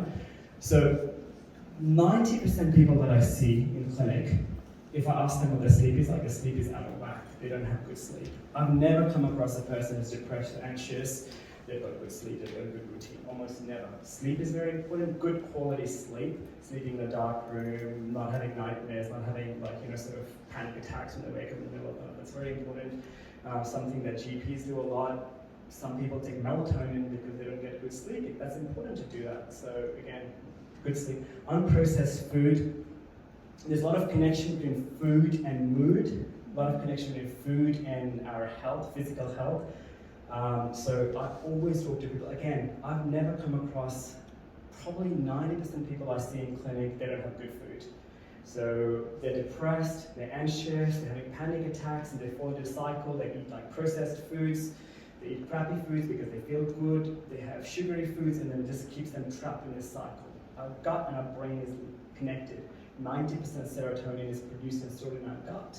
So we know how important microbiome is, and I think this is something that's going to be big, like in the future. We're going to learn more and more about food. So eating high quality, unprocessed foods, plants especially, is extremely important. There's a lot of research around this, how it impacts our mood in a positive way. Exercise. There's research now to show that exercise is better than SSRI, which is the most common prescription for depression that people get. It's really helpful. That's not just say don't take SSRI, but also exercise, for half an hour, whatever, yoga, really good. Healthy connections, again, we've talked so much about connections, how important connections are, but healthy connections. Having connections to people where we feel, whether it's voluntary work that we do, whether it's anything that we do, just having healthy connections. Purpose, having a sense of purpose in life, having a sense of I'm doing this, I'm volunteering, I'm working, having a passion about something that's really helpful. That's something that I do a lot with my clients as well, getting them to see what's their passion, what's their purpose in life. Nature, spending time in gardening, in nature. Spirituality, again, spirituality can go either way. If your spirituality is about helping you see how horrible you are and how your karma has brought you where you are, you're probably going to feel worse about yourself if you engage in that. But I actually think as a devotee, that spirituality can be a really positive thing for us. It can really help us heal or have a good mental health. Chanting, dancing, meditation. Bessel van der Kolk in his book Body Keeps the Score, which I highly recommend you guys all look it up. He talks about chanting, dancing, meditation. We know now that these things stimulate our vagus nerve. So vagus nerve is like the longest nerve in our human body. It's a cranial nerve, which when our vagus nerve is stimulated, it slows down the flight, fight, freeze response system of our body. So we're not in that, sort of stress system so much. We are more in our relaxation system, a lot more. That's what vagus nerve does. So chanting, dancing, something that devotees, we do that's helpful in terms of self-care. Spiritual bypassing, we started talking about this earlier. This is an important point. I thought we'll have it here. What is the difference in spiritual bypassing and spirituality? Would you like to talk about this a little bit? It sounds like, you had some really good ideas. Would you like to? I don't have authority in this space. Obviously, we have a lot of otherworldly teachings, which includes things like you're advanced when you learn how to tolerate. And so quite often we'll prematurely prescribe that. Well, if you were just tolerant, you just deal with your circumstances and not, feel so disturbed by them or whatever. So it seems like it's actually a way of not dealing with something that's valid by being able to explain it all. I've got the verse from the Gita, that'll just make all your troubles go away. I don't believe that's actually how advanced souls really see these kind of things, but it's a very easy thing to do. I was even thinking earlier, we valorize not only tolerance, but we valorize humility. We might have actually institutionalized fawning as a behavior that if you just don't do that, there's something wrong with you, and so on. So I think this is a really big one from us. We've got our hands on a very deep philosophy, and we often use it to suppress uncomfortable things rather than actually squarely and justify rather than squarely face up to them. We almost weaponize things that Prabhupada said to subdue others or to humiliate others, and for our own convenience. So those are my initial thoughts. Yeah. Thank you, Bruce. Anybody else want to share any thoughts on that? Any ideas? I have to share something. Yeah. And I'm just going to speak from my personal experience of when I was spiritual bypassing. I've noticed, I've recognized within myself, my spiritual bypassing often kicks in when I'm not yet ready to face what I need to face. And then I sort of, call upon all this knowledge that we have, even like karma and reincarnation, and but Gurudev does this, and Srila Prabhupada said this and that. And when I dig a little bit deeper into it, I realized, wait a minute, I wasn't maybe ready to actually face what has been knocking on my door, at a certain level of self-reflection. And in that regard, I guess that's just what I wanted to share. Sometimes spiritual bypassing can be very subtle, and it can seem like, oh no, but I'm following the instructions, I'm so fired up, I'm doing all these things, but am I really truly facing some of these things that consistently, subtly, even quietly knock on my door, asking me to have a look at, right? And if I do experience, this is just personally, I do experience that my spirituality actually blossoms when I do face those things that I used to normally spiritually bypass. Yeah. I just looked at that prohibits to express emotions. I grew up with a lot of Hare Krishna kids, because I'm a Hare Krishna kid, and parents were often, like, a lot of them lacked emotional input from father or mother, and that was great. It's been great. There's plenty of verses as early as the 3rd chapter of the Bhagavad Gita that can kind of direct you to actually being involved as a parent in your child's life. Like, you don't have to struggle to find that as an option. So and that just contributes to generational trauma.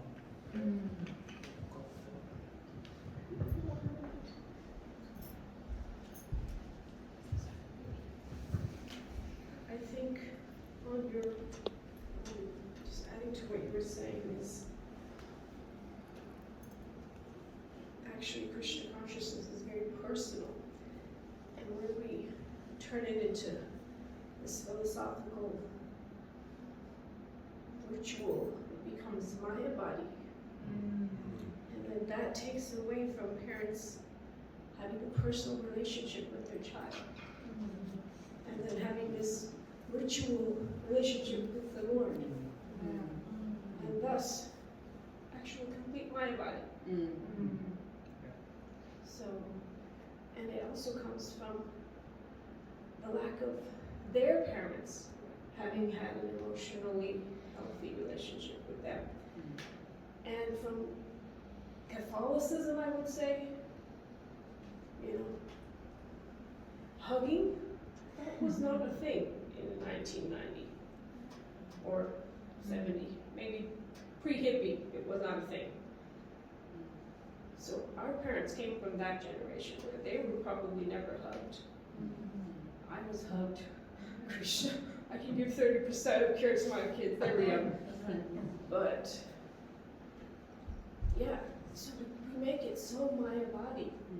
This is by hiding behind spiritualism, bypassing actual spiritualism, you know, like having real connections. Yes. The essence of our spiritual society, of who we are, is communication. That is what we do every day, what we're supposed to, is chant japa, and that's communicating directly with Krishna. That's our time when we spend talking to him and communicating. And so, of course, because we are human, we need to communicate our feelings. This morning we were having a class, wonderful class, and it made me think about how it's so important to talk about what we're feeling, because once we bring it out, we can actually walk right through it, and then we can let it go and we leave it behind us. That's the beauty of expressing our emotions and our feelings, is that that's the very way to be able to walk through it and leave it behind if they're distressing emotional feelings or memories. And we kind of, as a society, we kind of suppress that. It's a spiritual bypassing. It's really great to have a terminology for it now, but that's what we do. We're encouraged not to speak about these material, emotional feelings, which we've been carrying for lifetimes. And so the very fact that we chant to communicate with Krishna, and then we're supposed to learn how to communicate with each other and to love each other and to have deep, meaningful relationships. We're kind of like, we need to start back and get to the essence. My personal japa journey was destroyed at the age of 4. It was ripped away from me because they used it as a punishment. And so it took me years, and my father would chant and say, "Why, you have to love chanting." And I said, "Don't give me any guilt." I said, "Krishna doesn't do guilt. He knows I got a problem, and he knows why I got the problem. So I'm going to work through this." I did a workshop with Mahatma Prabhu, and it helped me understand my extreme trauma around chanting japa, and I started to work on it, and I just understanding it and knowing and being aware and having that awareness was like, okay, now I can do something about it. So I'm still working on it, you know, and Srila Prabhupada, I talk to him every day about it, and so we need to not do that ever again anymore. We need to stop the spiritual bypassing, and I probably got more to say about that, but there you go. Thank you.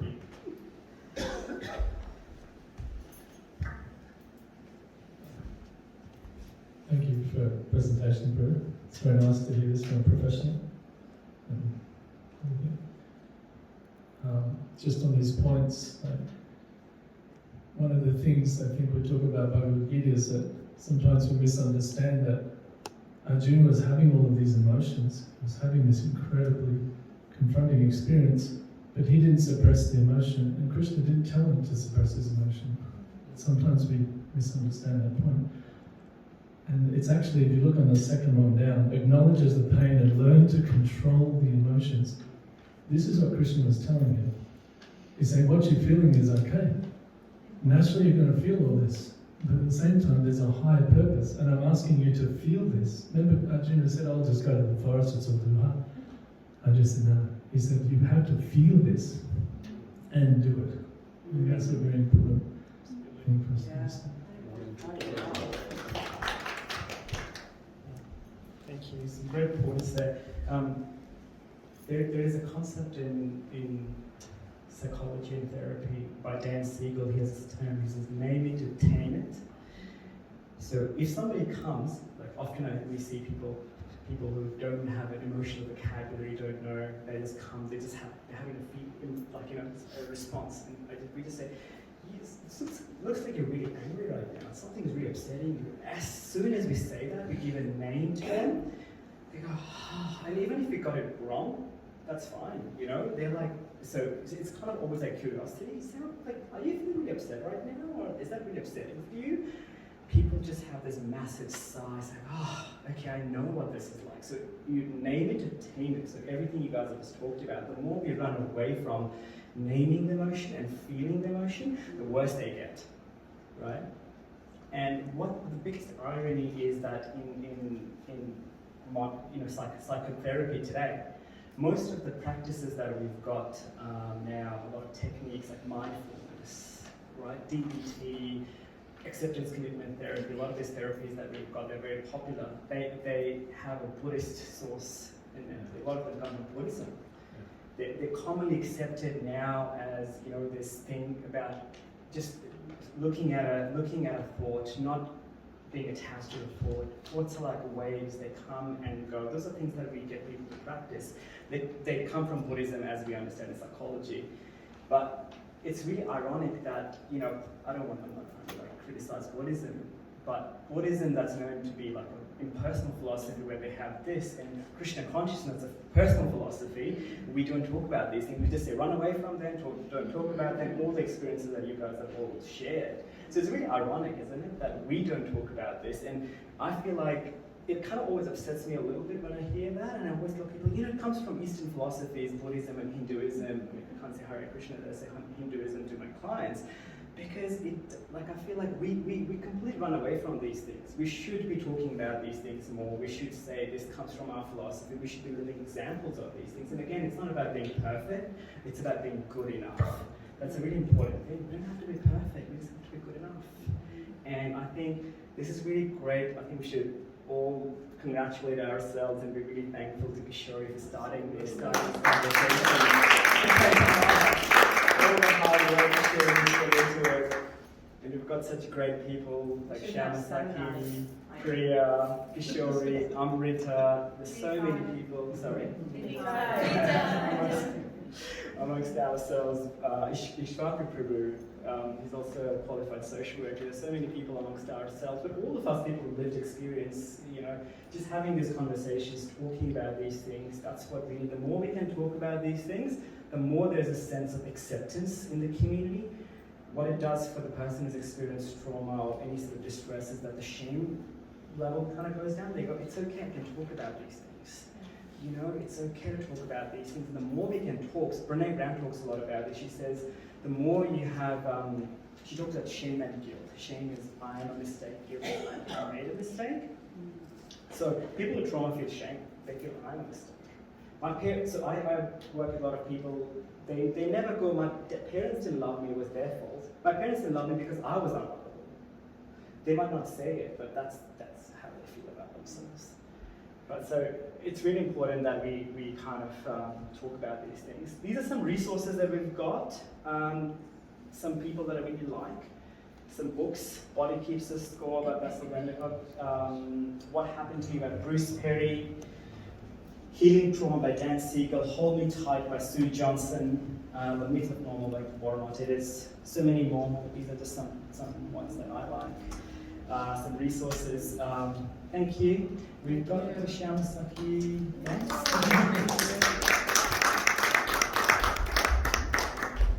Okay, thank you so much, Nidai and Priya. So as you can all see,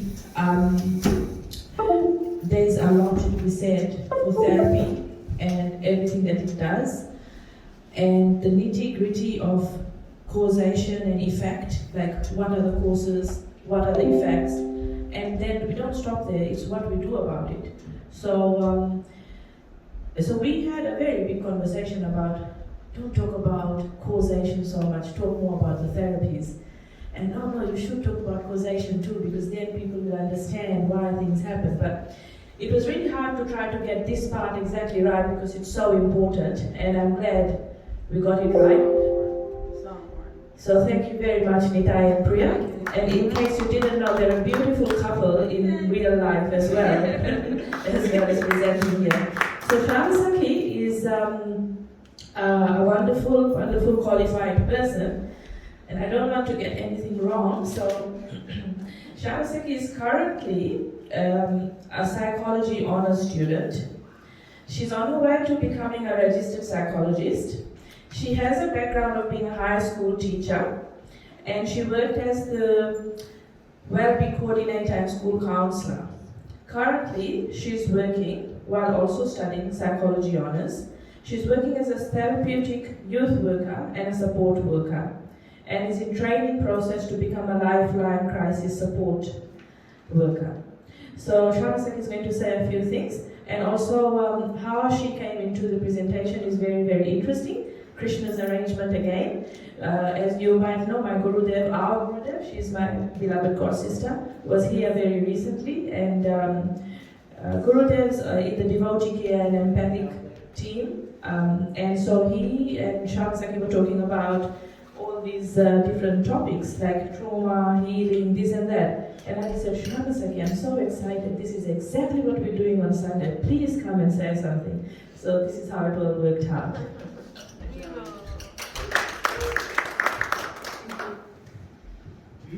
So thanks everyone, thanks Kishori for inviting me. I just wanted to take a moment to appreciate being here actually. I really feel this is such a safe environment, such a safe place with everyone sharing.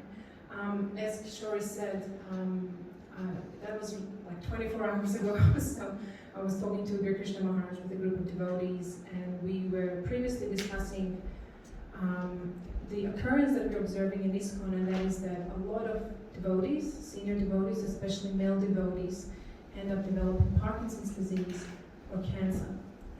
And so we were discussing it because we were wondering, what is it? It almost seems like it's almost disproportionate to maybe the general population. How come devotees have developed so many neurological or autoimmune issues that we're facing in our community? And at that point, this is when I shared with Guru Krishna Maharaj some of the research that I've been looking into. And that's where Kishore participated, and she was like, you have to come and share. So this is a bit of like a last minute. I'm just going to talk for maybe 10-15 minutes. And what I'm basically going to do is share with you what I shared with Maharaj that inspired Kishore to invite me here. My personal interest really is in the field of trauma.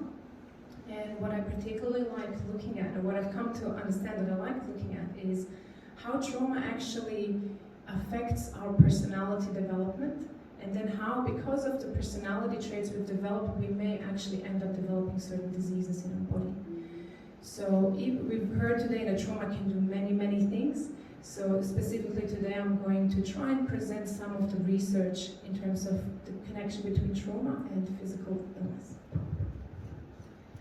Before we get into it a little bit more, I just want to acknowledge that there may be people here currently living with a chronic illness. I just want to offer you respect. I myself live with a chronic condition, and if for any reason you might be in the situation where what I'm sharing with you today might trigger you or might sort of rattle you up a little bit, please be kind with yourself. Take a breath. Remember, we're all here. This is a safe place, and let's just try and approach this with curiosity. Maybe we'll learn something today that might be useful to us, or maybe to someone that we know who might have a chronic illness. So what I'm going to talk about today are not my ideas. So I did not come up with this. This is all research-based. Particularly, there are 4 books that I'm going to be drawing knowledge from that I'm going to share with you today. The main one is by an amazing physician, a doctor called Govardhana. He wrote a fantastic book called When the Body Says No, The Cost of Hidden Stress. And in that book, he very clearly elaborated on the link between psychological traits, emotional traits, and disease. It's a fascinating book that I would really highly recommend anyone to read if you're interested in that topic. The other 3 books that are also very popular and also written for public like us are The Body Keeps the Score by Bessel van der Kolk, that Nita and Priya mentioned, The Myth of Normal, the newest book by Dr. Gabor Mate, and What Happened to You by Dr. Bruce Perry and Oprah. All of these books, if you're interested, you can come and approach me. I can send you links to them, but this is where I'll be drawing from. So just as a little bit of a recap, I would like to very briefly describe just trauma, how trauma affects personality traits, and then how from personality traits we may end up potentially developing certain disease. So, as Nita and Priya have mentioned, trauma is not what happens to us. That's one of the definitions. Trauma is what happens inside of us as a result of the event that has occurred. This is the reason why there may be all of us, there are like, what, 30, 40 people of us in here, maybe less. An event may occur and we will all experience it differently because what happens within us is very individual. And those of you who are parents, if you have multiple children, you may notice that each one of your child will actually experience an event differently. You know, they might grow up like in my family, there's 3 of us, and some of us think that, you know, we were traumatized, some of us don't think we were traumatized, you know, depending on our personality. So just keep that in mind. Trauma is really what happens inside of us as a result. So the question is, what is that thing that happens inside of us? Right? And in psychology, we can say the things that happen inside of us are usually the things that we don't see externally, but they're experienced by an individual. So 3 things will happen inside of us. In a certain event that is potentially traumatic, we're going to experience an array of emotions: anger, fear, shock, angst. Right? From those emotions, concurrently we may experience certain physiological symptoms, like a change in body temperature, we might experience numbness, etc. We might perceive a situation differently. And then that will also affect how we develop our thinking patterns or our core beliefs. So for a moment, think for example of somebody who may have had experienced a level of abuse, and they have experienced this repeatedly. In that situation, internally, what happens inside of them? They feel fear, they feel angst. Physiologically, they're going to experience certain bodily symptoms. And with prolonged exposure to that kind of traumatic event, we develop certain beliefs. Like in this case, maybe they believe, people hurt me, so I'm going to stay away from people. People are not safe. So that is the interlink. That's what happens within us. Thoughts, emotions, and physiological symptoms that we experience.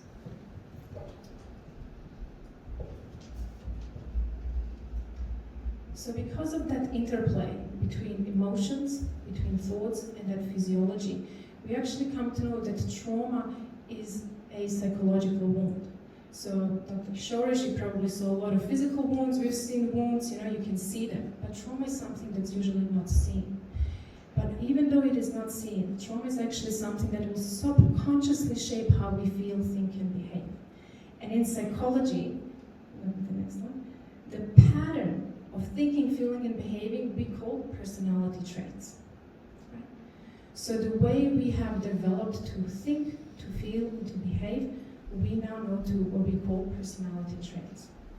So here are a few examples. So let's say if someone has experienced the trauma of abusive relationships, they may develop the personality trait of becoming a people pleaser. Why? That's the question. Why?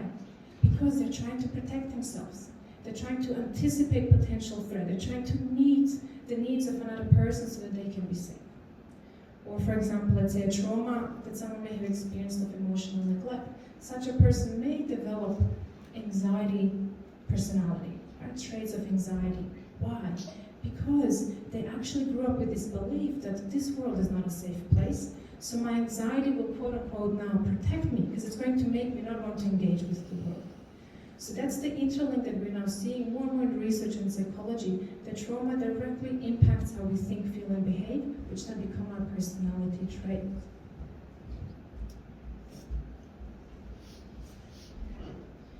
So, as we actually engage repeatedly in our personality traits, and we all have different personality traits, we actually can directly impact on how our body actually responds to disease and how disease develops.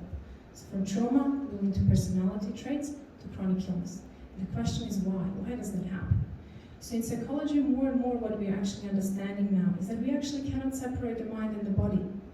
I know that in our spiritual philosophy and in other philosophies, we can categorize, we can say, okay, there's the gross body, there's the subtle body, there's the mind, there's the intelligence, there's the soul, that's all great.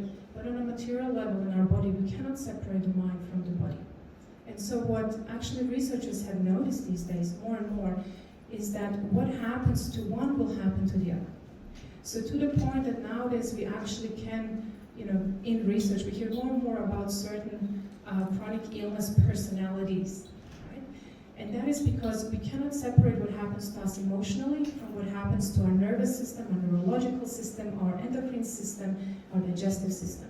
To the point that there's, and I'll share that a little bit later, there's so much research out there that shows that when people suppress their emotions, instantly they also suppress their immune system.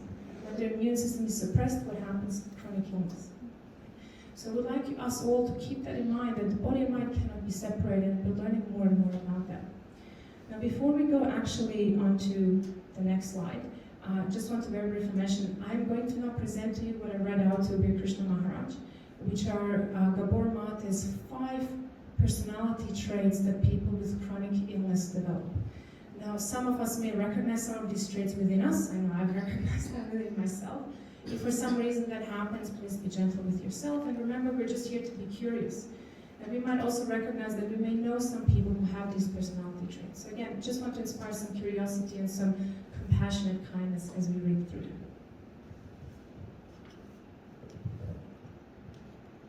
Okay. So Gabor Mate, in his book The Myth of Normal, and also in his book When the Body Says No, The Cost of Hidden Stress, because he was working extensively for decades with people with chronic illness, he and many other researchers recognize there's certain personality traits that can lead to chronic illness. And I'm going to read them out one by one, and what I would like us to focus on are the key words, right? And let's just reflect on it. So the first one, an automatic and compulsive concern for the emotional needs of others while ignoring one's own needs. Number 2, a rigid identification with social role, duty, and responsibility. So no flexibility. Number 3, an overdriven, externally motivated, multitasking, hyper-responsibility based on one's conviction that one must justify one's existence by doing and giving. Number 4, repression of a healthy and self-protective aggression or anger. And the last one, harboring and then compulsively acting out two beliefs. 1, I'm responsible for how other people feel, and 2, I must never disappoint anyone. So these personality traits have been found to be the common link between people with various chronic illnesses. And none of us are actually necessarily safe from them because they happen on a very, very subconscious level. So here are some examples that have been quoted in these books. There's plenty more, but I'll just read some of them. So for example, people living with rheumatoid arthritis, again, not everyone, but very common link that we found in terms of personality is that they may have a compulsive and self-sacrificing doing for others and excessive concern about social acceptability. Right? So when we have those personality traits that have been fueled by trauma and they're unhealed, they're unprocessed, the body responds because it's constantly listening, and it can evolve into rheumatoid arthritis. Cancer, for example, we found that people with cancer have a tendency to suppress quote-unquote negative emotions, in particularly anger, while trying to maintain a happy facade, like everything's okay, I'll take care of everybody else. Heart disease, we've noticed that in research and in practice as well, that people with heart disease often can come with a personality trait of being tense, fast, aggressive, in control, always doing. Neurological autoimmune conditions like multiple sclerosis, ALS, Parkinson's, etc. We found that in terms of personality, these people often have a lack of self being separate from others. So what they do, they live in reaction to others' emotional needs and completely neglect their own. And the last one, sometimes even with gastrointestinal issues like IBS and GERD and other things, people often have a lot of anxiety, worry, they have fearful personalities. So that is the latest research that we've seen actually more and more, is that trauma impacts how we feel, impacts how we think, how we behave. They become our personality traits, they become ingrained, which can develop into chronic illness. So what I would like to actually, before I read through this, what I wanted to mention very briefly, a really important caveat here is that we're not sharing this so that we blind people. Like, oh, Prabhu, you got cancer, you must be suppressing your anger. Why have you been doing that? That's not the point. If you remember earlier, I mentioned, also Nitin Priya and Kishore mentioned, trauma influences us on a very subconscious level. All of these mechanisms actually, come to be very unconsciously. So what we're trying to actually do here is just to recognize just shine some light on this. That while we're going through treatment, while we're seeing psychologists, while we're doing all these things, we can reflect and see what are my personality traits like? What have I developed? Right? Can I maybe work on some of those things? Because that can only just help us in our healing. So after discussing the 5 traits of people with chronic illness, Govardhana writes 2 paragraphs that I thought were just brilliant and I wanted them to read out because they'll really help us shine light on it. So the first one, he says, these personality traits have nothing to do with will or conscious choice, nor is anyone born with these traits. The reason these habits of personality develop and grow in prominence in some people is because at root they're coping patterns or adaptations formed to preserve something essential and non-negotiable. Right? So if we have a little child who was neglected and they had to suppress their emotions because they needed to preserve their relationship with the parents, they subconsciously may become that kind of anxious, people-pleasing person. So these are unconscious mechanisms at play. The second paragraph says, these personality traits are usually normalized in our society as admirable strengths because they're easily conflated with their healthy analogs of compassion, honor, diligence, loving kindness, generosity, temperance, etc. Note the latter do not require or imply that a person overstep, ignore or deny who they are or what they need. So in essence, what really happens is we may externally see someone doing amazing service. They may be compassionate, they may be kind. What we don't know is what are the internal psychological motivators behind that behavior. It's beautiful if they're aligned with our values and they come from an authentic sense of self. But what we may externally not notice is what if this person is actually motivated by some unprocessed trauma. I must please everyone or else I'll be unsafe. If I don't say yes to this, I'm going to be rejected. So all of these very subtle motivational thoughts, voices that impact our personality are exactly what we see now is more at the root of chronic illness than even certain external factors that may be impacting us. So that's the end of my presentation for now. Just to wrap it up, we now understand more and more in research that trauma will impact our personality traits, which if we engage in them long enough without reflecting can actually impact chronic illness. And the point of healing is actually becoming conscious of it, shining light on it. And just as Carl Jung, a very famous psychotherapist, said, until you make the unconscious conscious, it will direct your life and you will call it fate. So thank you everyone very much for listening.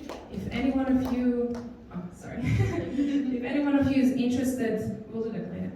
If any one of you is interested in having the list of the 5 personality traits, I have actually printed some out. You can grab them or you can take a photo. If you want to have a chat about some of the books in terms of that could maybe help anyone who's going through chronic illness, if you know someone, I'm happy to have a chat at the back and just share what I've known so far. The last slide was only like a couple of exercises, but if anyone is interested in some of them, we can do it privately. Thank you very much.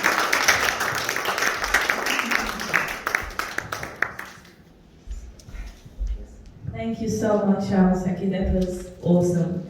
So we now have Ikshvaku Prabhu, and after Prabhu we'll have Radha speaking, and that will wrap up our presentation. So Ikshvaku Prabhu, as all of us here probably already know, has recently come to the community along with his good wife. And Prabhu works as a mental health counselor and social worker here in Australia. I will let Prabhu introduce himself a bit more in terms of all his other work that he has done in Mayapur and other places.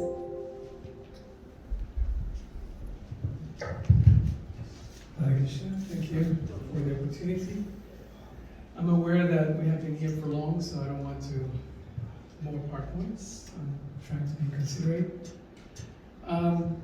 My name is ISKCON. I'm a disciple of His Holiness Dr. Swami. I came here 1 year ago, 10 months ago, something like that. I have lived in Mayapur for 8 years, and when I was there, I thought, okay, after some traumatic situations in my life, I thought, okay, it's time for me to go to Mayapur, sell my house, and it's going to be all good. After a few days, I started hearing somebody wants to talk to you. Somebody knew that you were working as a counselor and you're a social worker, blah, blah, blah, blah, blah, blah. Anyway, fast forwarding the video, I ended up, I don't know, I think 3 months or something, like with 50 clients, patients, from suicidal ideation, self-harm, experimenting with drugs, sex, alcohol, etc. This is not to talk bad about Mayapur. Mayapur is, our spiritual headquarters. But I was so shocked that so many of us go to Mayapur to find this haven, and still, this is who we are, this is how we act, relationships, breakup, affairs, name it. So then I thought, okay, what am I going to do now? Because we have this problem in our hands. And then we team up with the Congregational Ministry and the Mayapur Institute, Atul Krishna, some of you know. So we worked with them for some time, and we put together a Vaishnava Life counseling course. And Krishna had it in his plan that we start touring some GDCs and people out there, organized for us to tour the States. We went to 8 temples, we went to China, Philippines, Middle East, different places, South India, Bangladesh. And everywhere we went, the boys were so excited. And I was just thinking when I started to hear the presentation, that this is like heaven for what I thought at that time. Because I dreamt at that time that I hope the day comes when we go to our projects and then we find this. And I was looking at the window, and then the deed is here, and this wonderful material that Prabhus have presented, and I thought, wow, this is really exemplary. However, we know that although Mawulumba and New Govardhana, it's like a heavenly place, it's one of the most beautiful, if not the most beautiful place I've ever been, still we have problems, right? Do we have problems? I already, talking to some of the devotees, get to know that there are some issues and stuff, and some people have called me, can you talk to me or my wife or like that.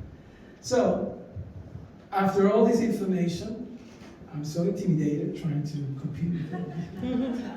And yes, I worked in mental health for quite some time, 15, 16 years. Now I'm working as an EAP or Employee Assistance Program as an immediate response consultant.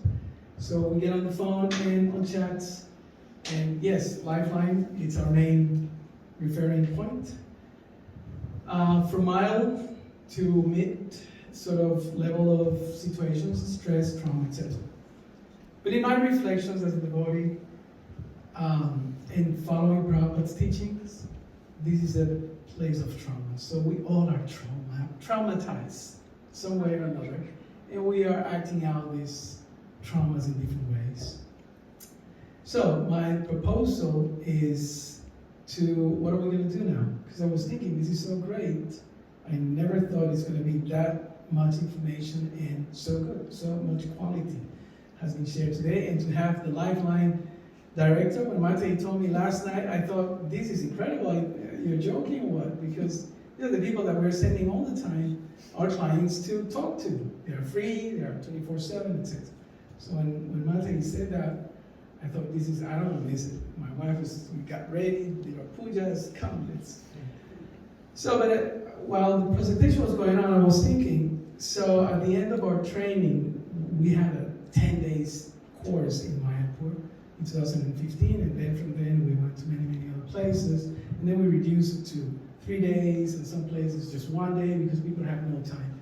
And I know that Kishori Mate has been juggling with the demigods to bring people here and so many things. I can see Krishna is reciprocating. And at the end of our training, we generally suggest to the communities that we present the course, so what are we going to do now? Because all this information is great, but then what? Now, one thing, and when we arrived here nearly a year ago, or less than that, and I was walking and talking to the devotees, seeing the beauty of this place, and then I saw the poster. I saw all your names, and some of you I didn't know. And then I thought, wow, this is wonderful, because one of the starting lines of our presentation we asked, do you have deities here? Right? In every temple, Chicago, Lodge, one of these, one of the other. And they go, yeah. And then I asked, how many devotees are involved in the deity department? And then they, the presidents or whoever is there, oh, this many, what's the budget? Now it's a 24/7 service, right? And then I asked, do you have a devotee care department? So when I saw here mental health and something else, whatever, then I thought this is great. This community has something. How much it does or doesn't do, I don't know exactly, but it's something. Which, as I said, it was something that I dreamt of many years back when we were doing this, seeing what's happening in Mayapur and many other places. And practically, as Prabhu said, all around the world. Because all over the world, I went to China, and China is booming now with the congregation expansion and things like that.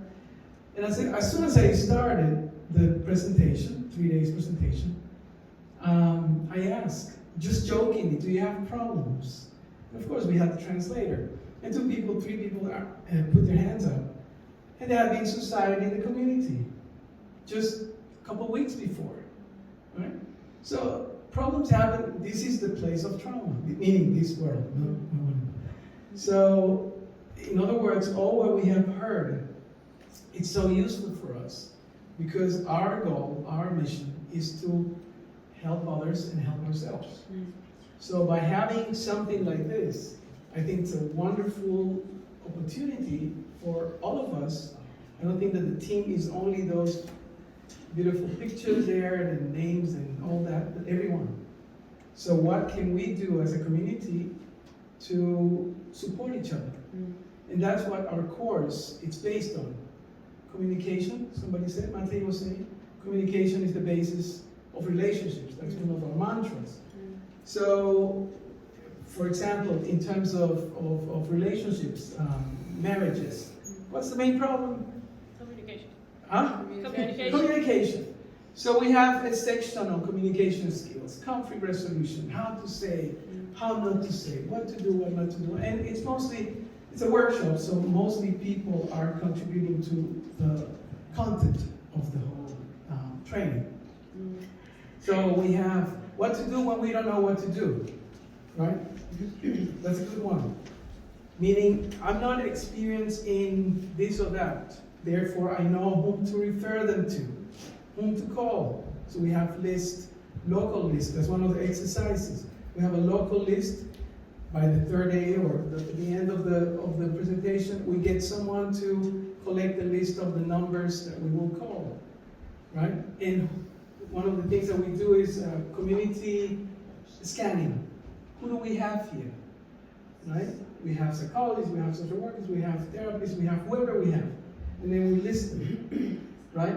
And then we ask them, can we use your, expertise for the benefit of the community? So then we try to start building a team which involves everybody, practically, right? And many, in the beginning, often the leaders or managers, they are a little bit concerned because if this is too much of a cycle bubble and it's just, this is not in the Shastras. Can you put some more quotes? Because I said, I'm just going to refer to one quote in the whole. I mean, there are some things that Prabhupada say. We put a little Prabhupada's pictures there. But there's only one quote. And I don't know if somebody mentioned that before. I don't know, I was just thinking. There are three things, and this comes from the Shastra, that we can do in a community to improve our capacity to care for each other, right? Out of those three things, one of them, we are a champion at it, right? What are those three things that Rupa Goswami said? Okay, so we know the Sanskrit, right? So, to simplify, three things. Gift. When was the last time you gave something to someone? Physically. Gifts. The second one is? Receiving. Yeah, receiving. Yeah, okay, so let's just say, give energy, okay. So, Prashadam, we're champions. Revealing in confidence. And hearing. That's our line. Guhyatam. Akyata Prichati. Right? revealing our mind, how often we reveal our mind to others. How often we have time to listen to someone revealing their mind to us. And the way that I simplify it is like this. A gift, when was the last time you gave a gift? To your husband, to your wife, to your loved ones, or to anybody else. In our course, one of the things that we do, one of the exercises is, tomorrow you bring a gift. Right? So everybody has to bring something, a photo or something. It's not prashadam, okay, no prashadam, because it gets complicated. And then after the person gives the gift to somebody, then we hear the realization of the person who gave the gift. You know, oh, what's going on in their head, getting their gift, this is meaningful, this photo of this book, whatever it is. And then the person receiving the gift, right? And it's transformative, you know, because some people haven't received the gift for a long, long time, right? And so we have the gift, and then prashadam, we are champions at, yeah? We are champions at prashadam. I was always prashadam. I was concerned. We were doing some fasting with my wife. I thought, oh no, it's going to be so good prashadam. But the main one, I'm going to finish with this. The main one is time. You all know how many times Prabhupada said that the most valuable thing that there is in the world, he quotes Sanakya Pandit, he knows the Sanskrit, it's time. Why? Because we cannot buy the last 2 hours, whatever it was, that has passed, it's gone. Doesn't matter how much of a millionaire you are.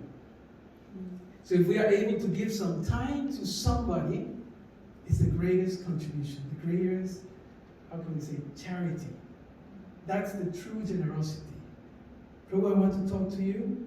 I think Nitai says, very professional. I may not have time right now. What do we say? We can talk on the weekend, right? People, we have friends from South America and from other.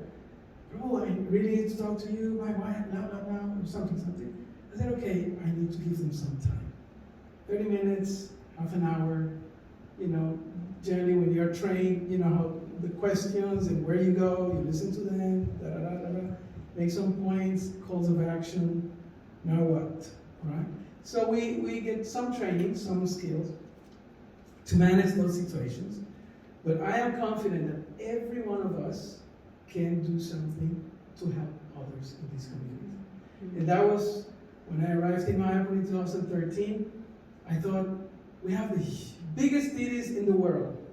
Radhamala, Panchatattva, Nishihanath. Everyone is here. Jagannath, everything. Still, we're suffering. We have the greatest philosophy, the greatest food, the greatest everything. But still, we're suffering. So the question is, so what am I going to do about it? Right? So I'm going to leave you with that. It's up to you. I'm going to push you or persuade you, prompt you to do this or that. I'm just a guest here. I'm very happy for the reception and the opportunity to be part of this team in this community. However long Krishna wills to keep us here. So thank you very much, and so happy to hear Mate presenting Govardhana. He's one of my gurus in that regard. Great guy. So yeah, thank you again, and I hope we can contribute. If at some point something gets organized, some of those material, conflict resolution, communication skills, and so many other things, self-care, all these things were covered. So I told them, don't put my PowerPoint because it's already covered.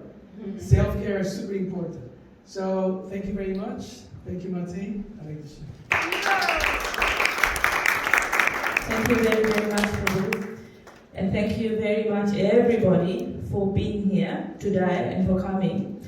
And most of all, thank you to Radha, who's really going to tie everything together for us, because what is all this theory without an example? And I'm very grateful to Radha because she has been brave enough to make an example of herself, open herself up, be vulnerable, and share her experiences, which not many people can do. So, and as we know, Radha is really unique in that, you know, we've all seen the picture of the Gurukula children with all the red crosses, and there are only 2 green ticks, and one of them is Radha. So, thank you very much for coming and for being here and for allowing us to hear what you have to say. And at the end, I'll say something after that is spoken as well. So, I'm Radha. I'm a trauma survivor and a life thriver. That's just a little line that I picked up and I thought it was really cool because I'm actually a thriver. I don't want to be classified as a survivor. Thank you, Kishori, for inviting me to this and letting me be here. And I loved your presentation at the beginning. So much of it resonated for me. There's so much going on in my brain right now. It's like, oh my God, I got to find compartments and put it all. And thank you, Nita and Priya. That was so educational to just see it all in color and in picture and be like, oh my God, that is that. It's all making sense. And of course, my greatest thank you to Srila Prabhupada, because without him, I wouldn't be here. So I'm going to try and keep my composure. I wanted to just briefly address, also thank you, Prabhu, for your presentation, and I love what you said about, because I think this all the time, the moment we take birth in this material world, we become a traumatized victim. It's like it's inevitable, because we all, every single one of us in this room, have experienced trauma, and we live with it. And thank you for your presentation, Shami. I actually wanted to share with you all my experience with that, personal experience. First, I'm going to share that. My mother passed away about 20 years ago from rheumatoid arthritis, and sometimes I say that to people and they're like, how can that kill you? And I'm like, well, she lived with it for 30 years, and I remember the day that I realized what was going on for my mother, my Mata. She came to see me one day and I gave her a massage. She visited me, and every time she would visit, we would have a pretty okay time, and then we would kind of fall out and we wouldn't talk for 3 days, and she would leave. And anyway, I gave her a massage. I mean, I could write a book about my relationship with my mother. She was the most spectacular devotee. She was Srila Prabhupada's silent warrior, unsung hero. But our relationship was severely traumatized because at the age of 4, she sent me to Gurukul in Dallas. And I said to her, Mata, let's do therapy, and she couldn't. She was from a generation where people couldn't do therapy. They didn't understand the concept of therapy, of opening up to someone and talking about all that stuff that's piled inside of you, that's dying to come out. And so she didn't do therapy, but she came to visit me a year before she passed away. I gave her a massage, and I was massaging her, and Krishna Paramatma spoke to me and said, Mata is sick because she's kept inside of her for 40 years, or whatever, I'm not that old, 30 whatever years, she's kept inside of her the trauma and the guilt and the utter desperation that she gave me up at 4 years old. And she did that with the best of intentions. She did it because it was what was going to send me back to Godhead in this life. And as I was massaging her, I understood that. And I understood that her pain right now was greater than any trauma that I had experienced as a 4-year-old, because she was living with it every day, and it was eating her up, and it was killing her, and her body became completely deformed. And she never said a word, not a word. And I would try and talk to her, and she was like, no, that didn't happen. I can't go there. And I was like, I understood she couldn't talk about it, so I accepted that, and I let it go. And in that moment of massage, I forgave her. I just let go of it, and I was like, I have to let this go, because my Mata is going to die with this, because she gave me up, because she suffered more than I suffered, because she was a good mother. And eventually she got to her deathbed, and I did say to her, I said, Mata, if it's the last thing we're doing in this life, we're going to sort this out, because I'm not coming back to do this with you again. I'm not coming back again with the same bags and the same luggage, or unpack it. This is it. This is the last life for this. And so on her deathbed, Srila Prabhupada came, and she went back to Godhead, and I felt like finally, I said, Mata, forgive yourself, let it go. You gave me Srila Prabhupada, and you could never have given me anything more valuable in this life.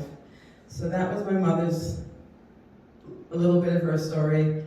But yes, it was because she kept it in.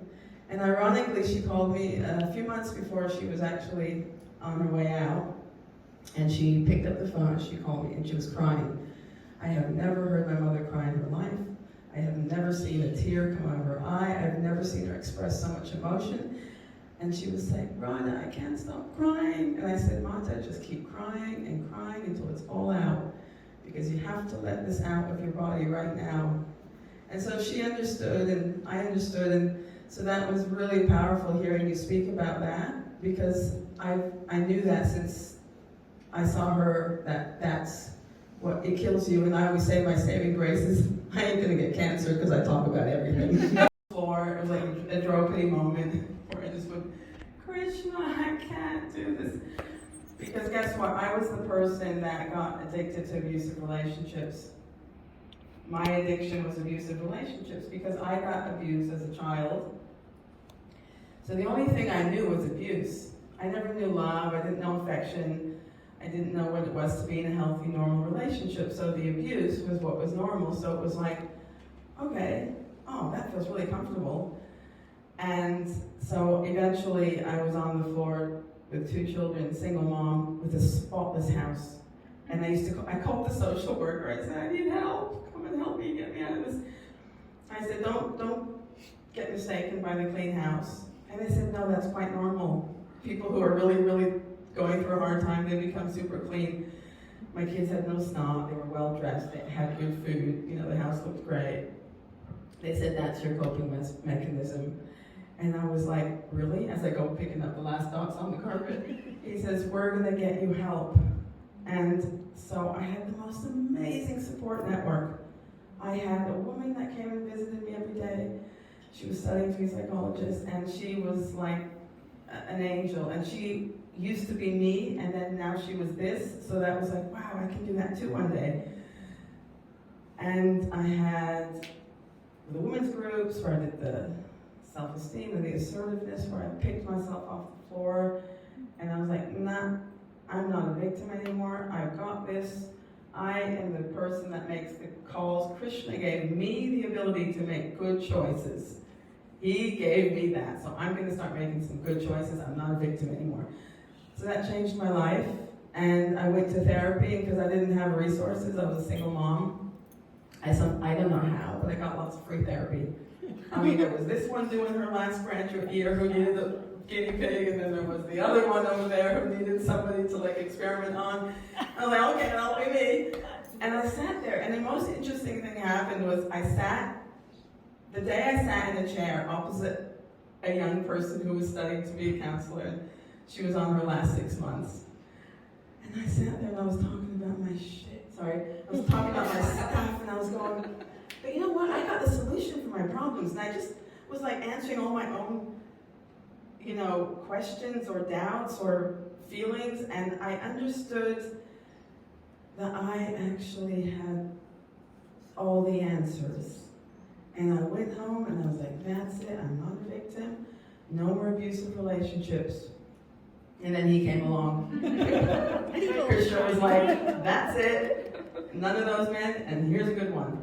So, there was that, it was instrumental, 1,000,000%, the solution to trauma, I had severe childhood trauma. As in, when I watched that video, I got so triggered because that was me. I mean, I was a little older, I was 4, but, so here's the blessing. So the curse was I was taken away from my mother. I was driven off in a car. I was no idea where I was going. I was banging on the window, no, what? Well, I couldn't even speak the language. We just got from Germany. And they joined the temple, and they were like, yeah, all the kids have to go to Dallas. So I was on a plane and a boat and whatever. And I just was I got to Dallas. I was 4 years old. And I walked around that corridor like someone had dropped me onto another planet. And I remember going in front of Radhika Lachanji, my first Krishna deities. Actually, no, I was in Germany first, so it was Mohini. And I just looked at Krishna and I was crying and I just said, Krishna, it's you and me. I said, I'm crying here because I think I miss my mom, but it's really because I miss you and I want to go back home to you. I had this realization for a 4-year-old. I was like, later I go, what? You know, there was some past life stuff probably going on, but I said to him, if you don't leave me, I'm not going to leave you. And that's the only reason why I'm still a devotee, because he never dumped me, he never left me, no matter what I did. And so that's the blessing, and that in one sense that was the big therapy. That was huge. And when Srila Prabhupada was in my life, and I remember looking at him going, you know, there's my spiritual master, full dandavats, I take shelter, I surrender to you, and he's dragged me along. No matter what I did, I used to go to I had my dark days, you know, when I took shelter of things that I was like, oh, if I take this, I'm not gonna feel anything. And there I was, you know, at some rave going, have you ever heard about Krishna? And they're like, who? And I'm like, I don't want to sit down and go home. So they're like, oh, no, Krishna, what, you haven't heard of them? And then I went home the next day and I was like, okay, well that was interesting. Maybe I don't need to take anything, I can just go and talk about Krishna. So then I would start to do that. But, so Srila Prabhupada never abandoned me. Krishna never abandoned me. And in a way, this material world, like you said, it's a place where we're coming to get traumatized, all of us. And we do have the most incredible mercy and the most incredible resource at our fingertips. We have Krishna. However, it is our responsibility, it is our duty that we learn to communicate. I love what you guys presented. I want you to go to the GBC and put that up, because you know what I thought about when I saw that? My first lot of second-generation children annihilated. They got robbed of their birthright. All of them. Some have suicided, some don't want to know, some they love Krishna because Krishna never leaves you. How can you stop loving him? But you kind of forget, and you forget to remember. And that is a crime against these children. I watched a class by Srila Prabhupada in Mayapur. I was there late last year. I vowed to never go back 45 years ago, and somehow Krishna dragged me there, and I was in front of Lord Nrsimhadev, and I was like, oh my God, I love you, he's so beautiful. And I watched the class in the temple room, and Srila Prabhupada said, it is our responsibility to give these children Krishna in this life. That's why we've set up the Dallas Gurukul. We have to give them Krishna in this life, and if we don't, this is all useless. And I was just like, oh my God, Srila Prabhupada, you said that. That meant so much to me, because it really reminded me of how much Srila Prabhupada wanted us, these children that he spoke about, the future of our movement are these children. The children of their children will be pure devotees. I'm like, that's my grandchildren. I want them to have ISKCON, beautiful ISKCON that Srila Prabhupada created. I want them to have a relationship with Krishna. For me, that would be my greatest gift in this life, full circle. And so we have to remain pure, and we have to, because we can. I mean, we have everything we need, right? We have people that have skills like you and Kishori and Shami and Ishmaku and your wife, Prabhu, who can actually support this community, and not just this community, but the whole of ISKCON, because Srila Prabhupada is ISKCON, and we love you, Srila Prabhupada, and we know ISKCON's perfect, but it's made up of us imperfect beings, and so all we can pray and beg to do is to become a little bit perfect for Srila Prabhupada, so we can justify all that he did when he came here. He gave us this. That's my message. And another thing about the pains, I feel because I know why I have them, that I'm able to live through them. When my body goes, oh my God, you can't move, I'm like, yeah, you can. You survived that. You can do anything. So I drag myself every day. I drag myself to keep going. I've stopped being the fawn. The fawn, is it the fawn?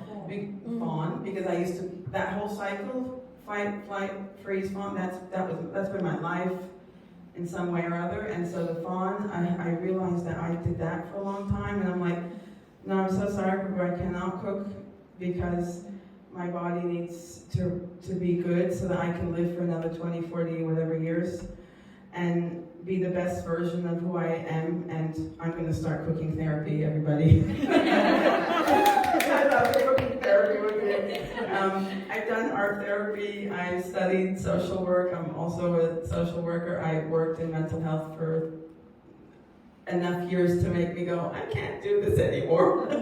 I worked on the Samaritan suicide line in the UK for a year, and what I found the most challenging in any of that work was I couldn't tell people, do you know about Krishna? Because he's going to make you really happy. And I just wanted to tell them that it was okay, because it was so hard to see the darkness, and I wanted to comfort them, and I couldn't get down to that. But I was grateful that I learned how to communicate, because I think communication is our greatest asset.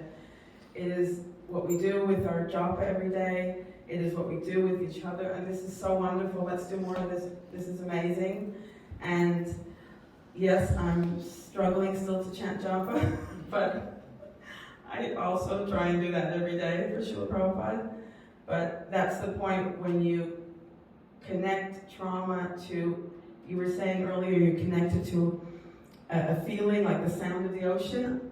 I connect japa to a punishment, because some really smart person decided, oh, let's punish them with japa. And I was like, so traumatized by it that I didn't understand it until years and years and years later that that's what was going on. And then the other little message I want to give is, please drop the guilt.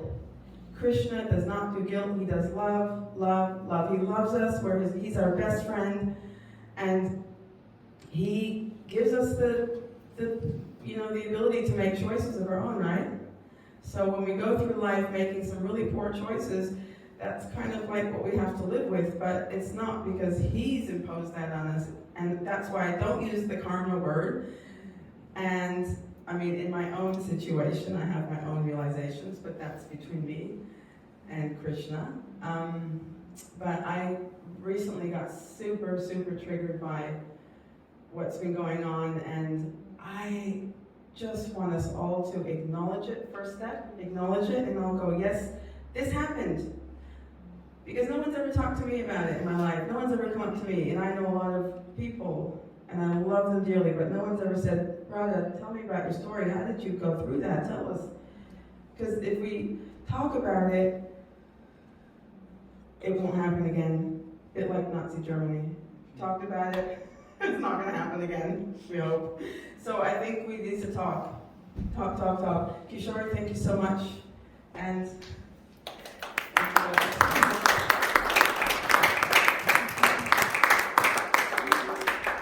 thank you so much, Radha. Thank you so much.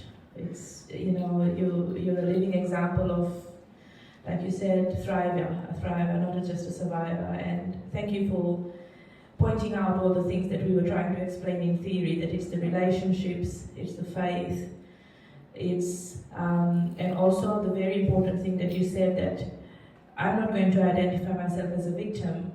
That's the neuroplasticity we were talking about, that we can actually remodel our brains, and that therapy is bloody awesome, if I may say a word like that.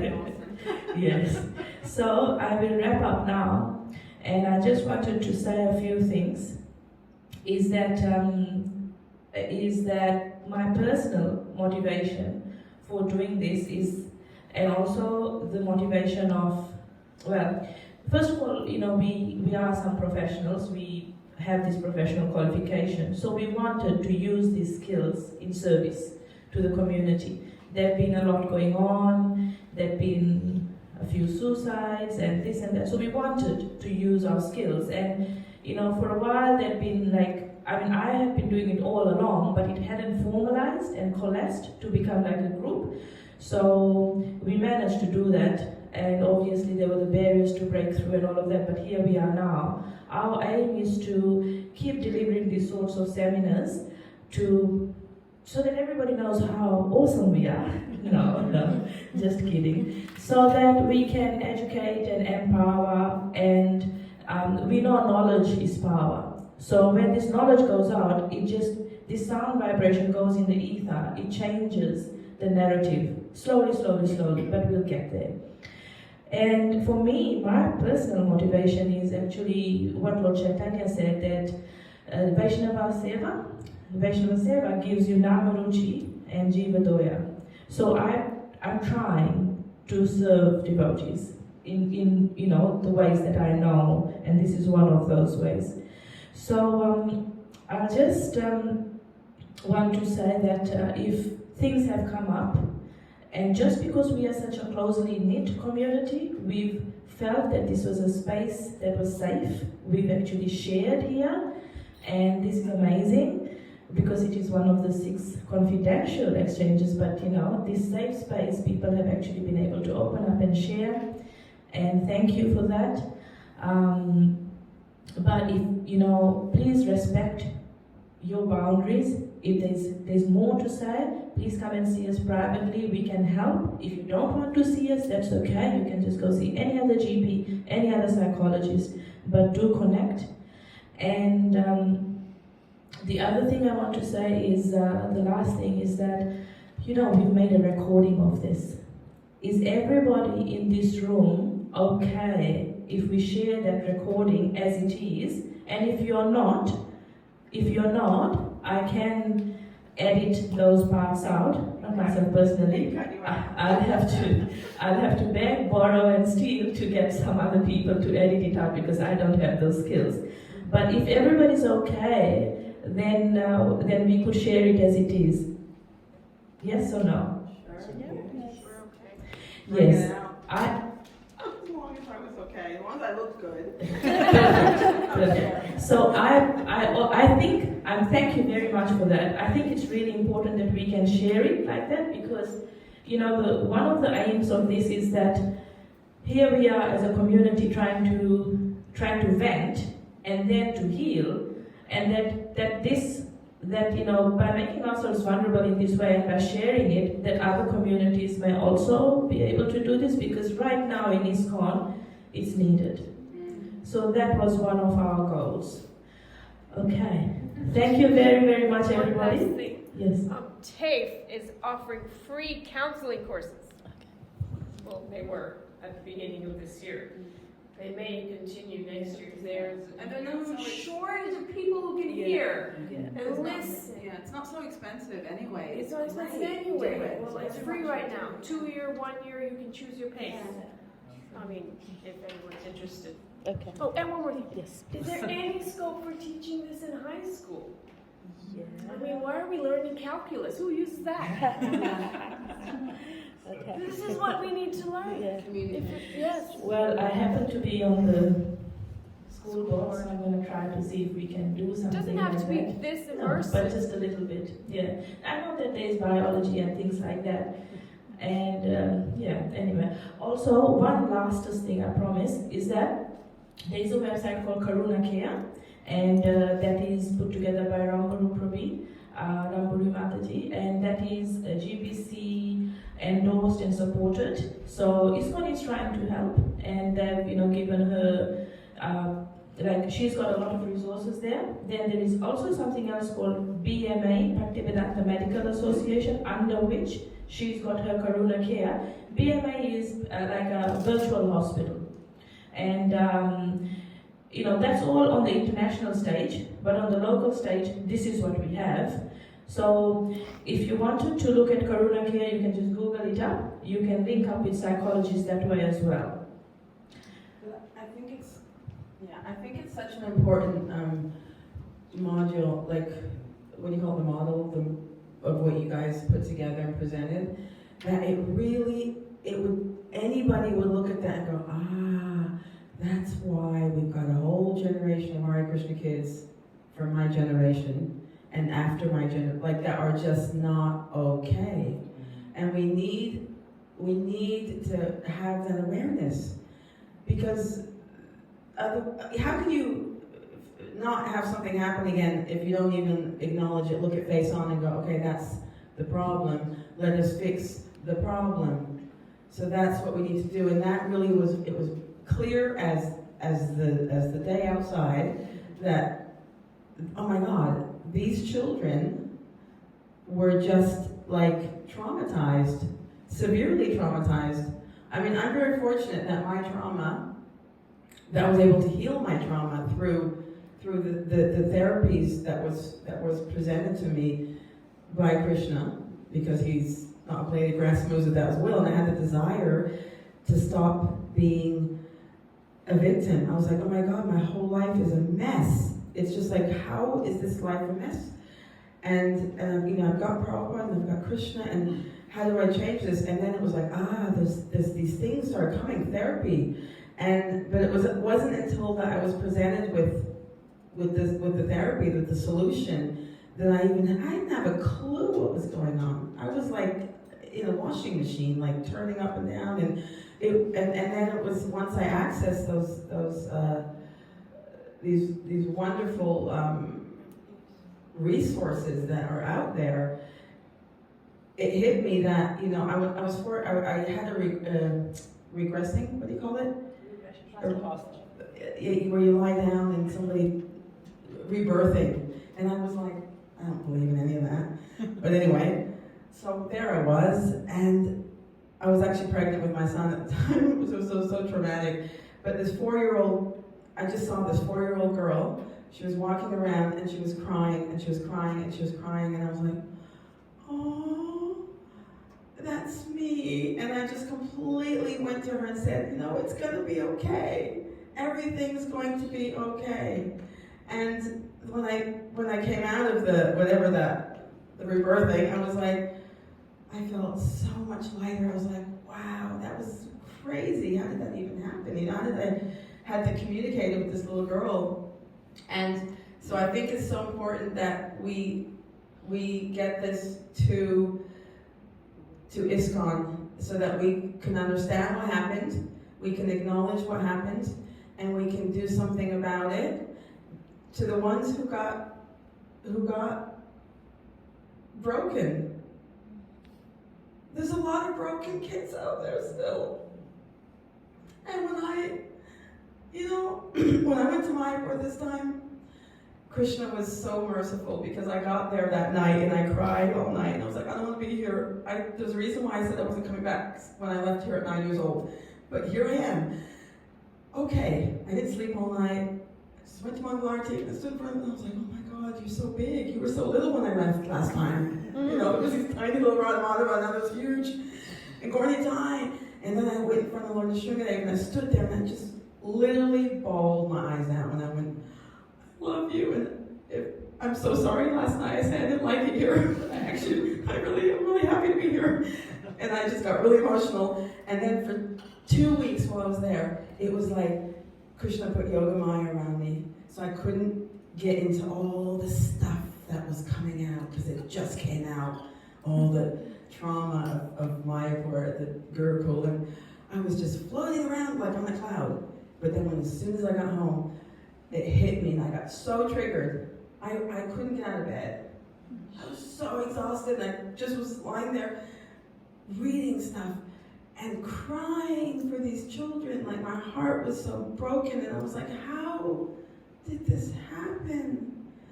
And why did this happen? And we cannot let this happen again.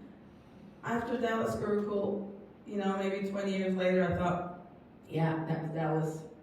That's not ever happening again. It's like saying Auschwitz, Germany, Nazi Germany happened, it will never happen again. And then it does. And it was a bit like that for me when Dallas kind of it's always there in the back of my mind, you know. I can still remember the building, I can remember the corridors, I can remember the big flying dates, the big cockroaches, I can remember the food, I can remember the sheets they called plates, and the floor that was the bed, and the shower, the hose, and I can remember all of that. But somehow, you know what the biggest memory of my childhood is? And the light is Srila Prabhupada. Srila Prabhupada and Radha Chandji, and he's giving me a cookie, and he's telling me how to dance, and he's showing me how to be a devotee and how to love Krishna. So we can heal the trauma. We can absolutely heal the trauma. So we owe it to a whole bunch of kids. So I would love to see you guys do that, please. Heal the children of Srila Prabhupada. Because he, you know, they love Srila Prabhupada, they still love him. They still love Krishna. They're just somewhere hurting still. You know, I talked to my brother, he's hurting. You know, he's like, and you know, for some of us, the biggest tragedy was we were not educated. So when I got into the material world, we left England, we moved to Sydney, out behind the back of somewhere. I was like, I'm gonna get an education. And I remember getting that letter from this is like full disclosure. So I got a letter saying, you know, you should get onto that suing thing. And I'm like, I'm not suing Srila Prabhupada ever. And mine was like, look, there's money going out, and they're getting it, and you go put your name on the list. And I was like, okay. So a little bit of money came my way. I went to TAFE, I got a diploma with distinctions, you know, social worker, counselor, and I would go to the office of the school counselor and I'd sit there crying, going, I'm so stupid, I just don't even think I can learn anything. I've never studied, I've never learned anything, I don't know anything. I said, I was raised to Hare Krishna. She goes, oh my God, that's amazing. That's why you're so amazing. She was the first person that validated that I was Hare Krishna. And I was like, oh really? And suddenly I was like super proud to be Hare Krishna. I was like, I'm Hare Krishna. And it really made me feel so empowered. And I went on and I said, I want distinctions. And she goes, well, you go, it's not all distinctions. Some of them is just pass and fail, but you go and get them. I was like, okay. So I went and got my distinctions in community and communications. I was like, okay. So that's what I did, and that's what I said. I said, the one thing I'm going to get out of this is I'm going to get an education, and I'm going to do something meaningful with my life, and I'm going to help my community. And as soon as I got back to this community, Krishna brought me here. I was like, I'm at Krishna Village.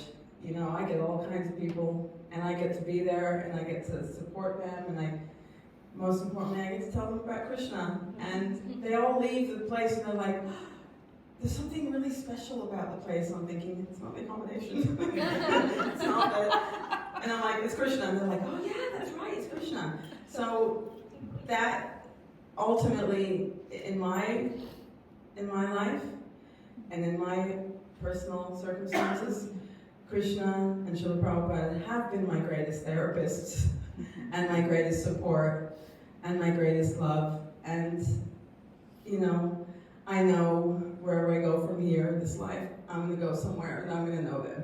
I'm not going to ever not be with them. So, yeah, thank you to this community. I appreciate you. I really do appreciate this community. And I do need to go see Dr. Kishori, but her blood works. Thank you again, Rana. Thank you. Really appreciate that. Let's just take a moment to say thank you to Damodar Prabhu too for, you know, the campaigning that he's doing, which is allowing a venting space and also things to come out, and hopefully then therapy and healing to happen from there. So we're here to help. Please see us if you'd like. And then if you don't want to see us, there's all these numbers that you could call or link up to anybody else.